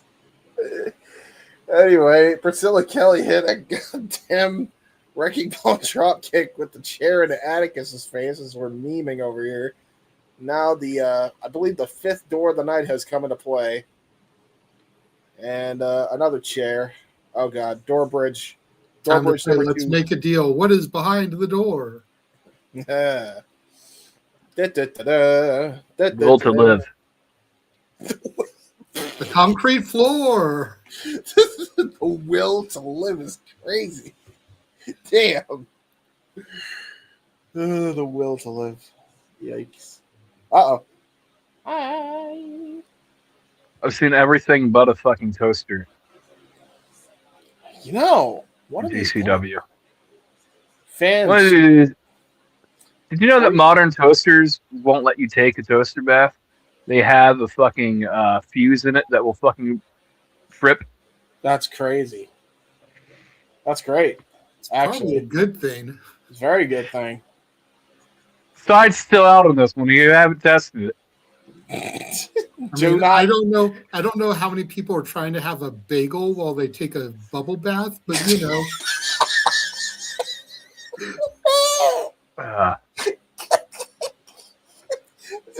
You should probably plug the suicide hotline number at some point throughout this. Probably, bro. I ain't even gonna lie. Like, I have the literal visual now of somebody spreading cream cheese on a bagel while taking a fucking bullet. Oh, white noise. Be the cause of death. Electrocution. Oh, white Air noise. crash Door. through the door bridge. You were saying, right? Go ahead. This seems to be the cause of death. Electrocution. No, They seem to be hungry because there's this half-eaten bagel. And James, are you sure that white creamy substance is cream cheese and not something else? Oh God! Don't no! Oh no! You ruined it! No! 1, 2. Kick out at How 2. did she kick out? I don't even know because like The script that would have told her finished to. me off, bro. I would have been done. Even Atticus is Yeah. saying, fuck. You know, Godfather hose jokes are a little outdated, so we're not going to use that one. Probably a good call. Wee! Oh! Just shut the door onto her. Why are you like? What is it? That's Like? not the brain hemorrhage that appears. It's like 50 points if I can nail her ass. Yeah, really? Like, what's your beef with Priscilla Kelly? Like, god damn, why are you hitting her ass all the time? What's she ever do to you? Because the cushion can withstand the pressure, James. If I'm Zachary Wentz, I'm pissed. Trying to go for brain hemorrhage counter. I thought, thank God that's where that went. I thought we were doing a cushion for the pushing joke. Getting high. Half and half. Uh-oh. Oh my Light God. captured. What Nice. that is. Light capture suplex into the Priscilla Kelly can strike. hoop everybody. Yes, she can. She's very good at what she does. Yeah, Kick out at that 2 there. match at the ballpark last year with her and Cora Jade was a horrible judgment on what she can and can't do. Yep. 100%. This is why you always need more than one God. showing Oh no. for science. No. She's got the skewers. She's licking his cheek. No He's blocked her. stabby. No stabby. Oh, I hate the stabby. Oh, I hate the stabby. Somebody's going to get stabbied. Oh, okay. Caught him. Oh, no. Oh! Ooh. Cogar, you sick fuck. Yeah, Eric. That is a woman. Chair. As a woman. God damn it. Eric crashed through the door. Jesus Christ. And she kicks out. I don't know how she's getting the will to do this, man. James, the script told her to. Oh, fuck off. Don't break the fourth wall. This is a good contest. You can't do that to this match. Hey. Uh-oh, he's going into his pocket and he has wood. No. Fucking God, no. He is shanking Priscilla Kelly. Blood has been drawn from the woman who famously pulled a tampon out. Well, he gave her Atticus Cogar has given Hell's favorite harlot Some a horns. set of horns. Oh, God. Gives new meaning to the phrase Spike TV. No, not brain Brain hemorrhage connects. One, two, Please end it. three. Please end it. Please end it. Oh, my God. Oh, my fuck. Holy shit. Oh, my God. All Whoa. of a contest there between the champion and the challenger. Great outing by Priscilla Kelly. Yes. Yes, it was.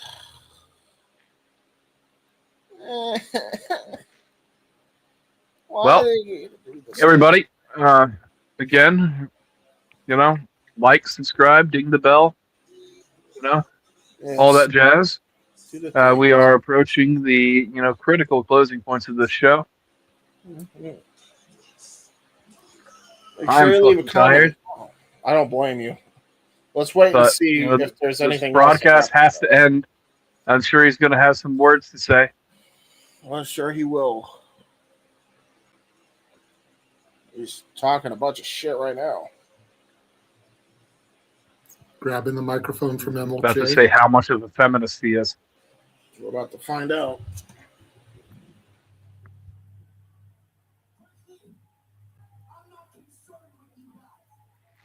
Frankly, not concerned with you guys.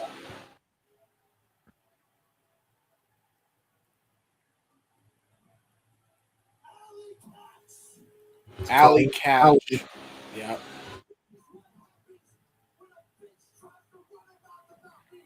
This is what happens when a bitch tries to run her mouth about me.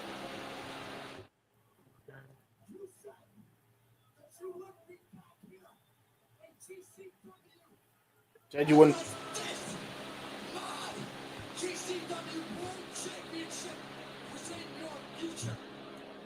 Use. Damn. Well, he said this. You said you wouldn't be back here at GCW unless it was a challenge for my Audible shut the fuck up chants from the crowd. Yes. Unlike other companies that censor that shit. Yes. I think we're well past censoring.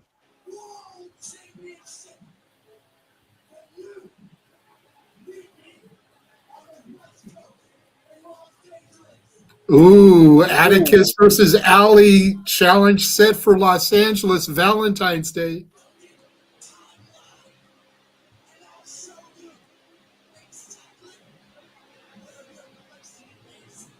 Oh shit, man! Is Alley Catch married? I don't know. No idea. Well, that's an interesting way to ask a woman out on a date for Valentine's. Beat the shit out of each other.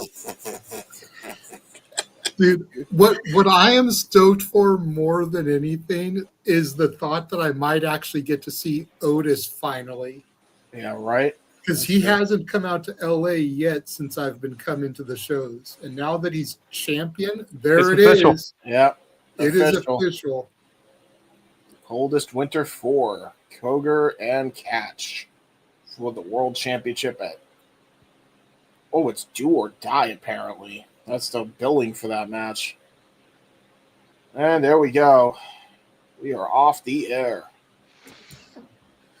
All right, folks. Subscribe, like, ding the bell, shopwc.com, all the channels on the SRS and Collective. Thank you all for tuning in.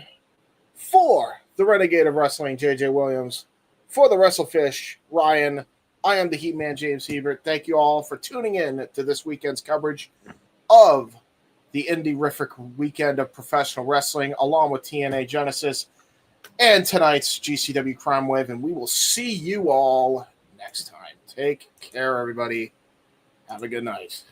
Support your local independents. Yes, sir. ShopWC.com. ShopWC.com.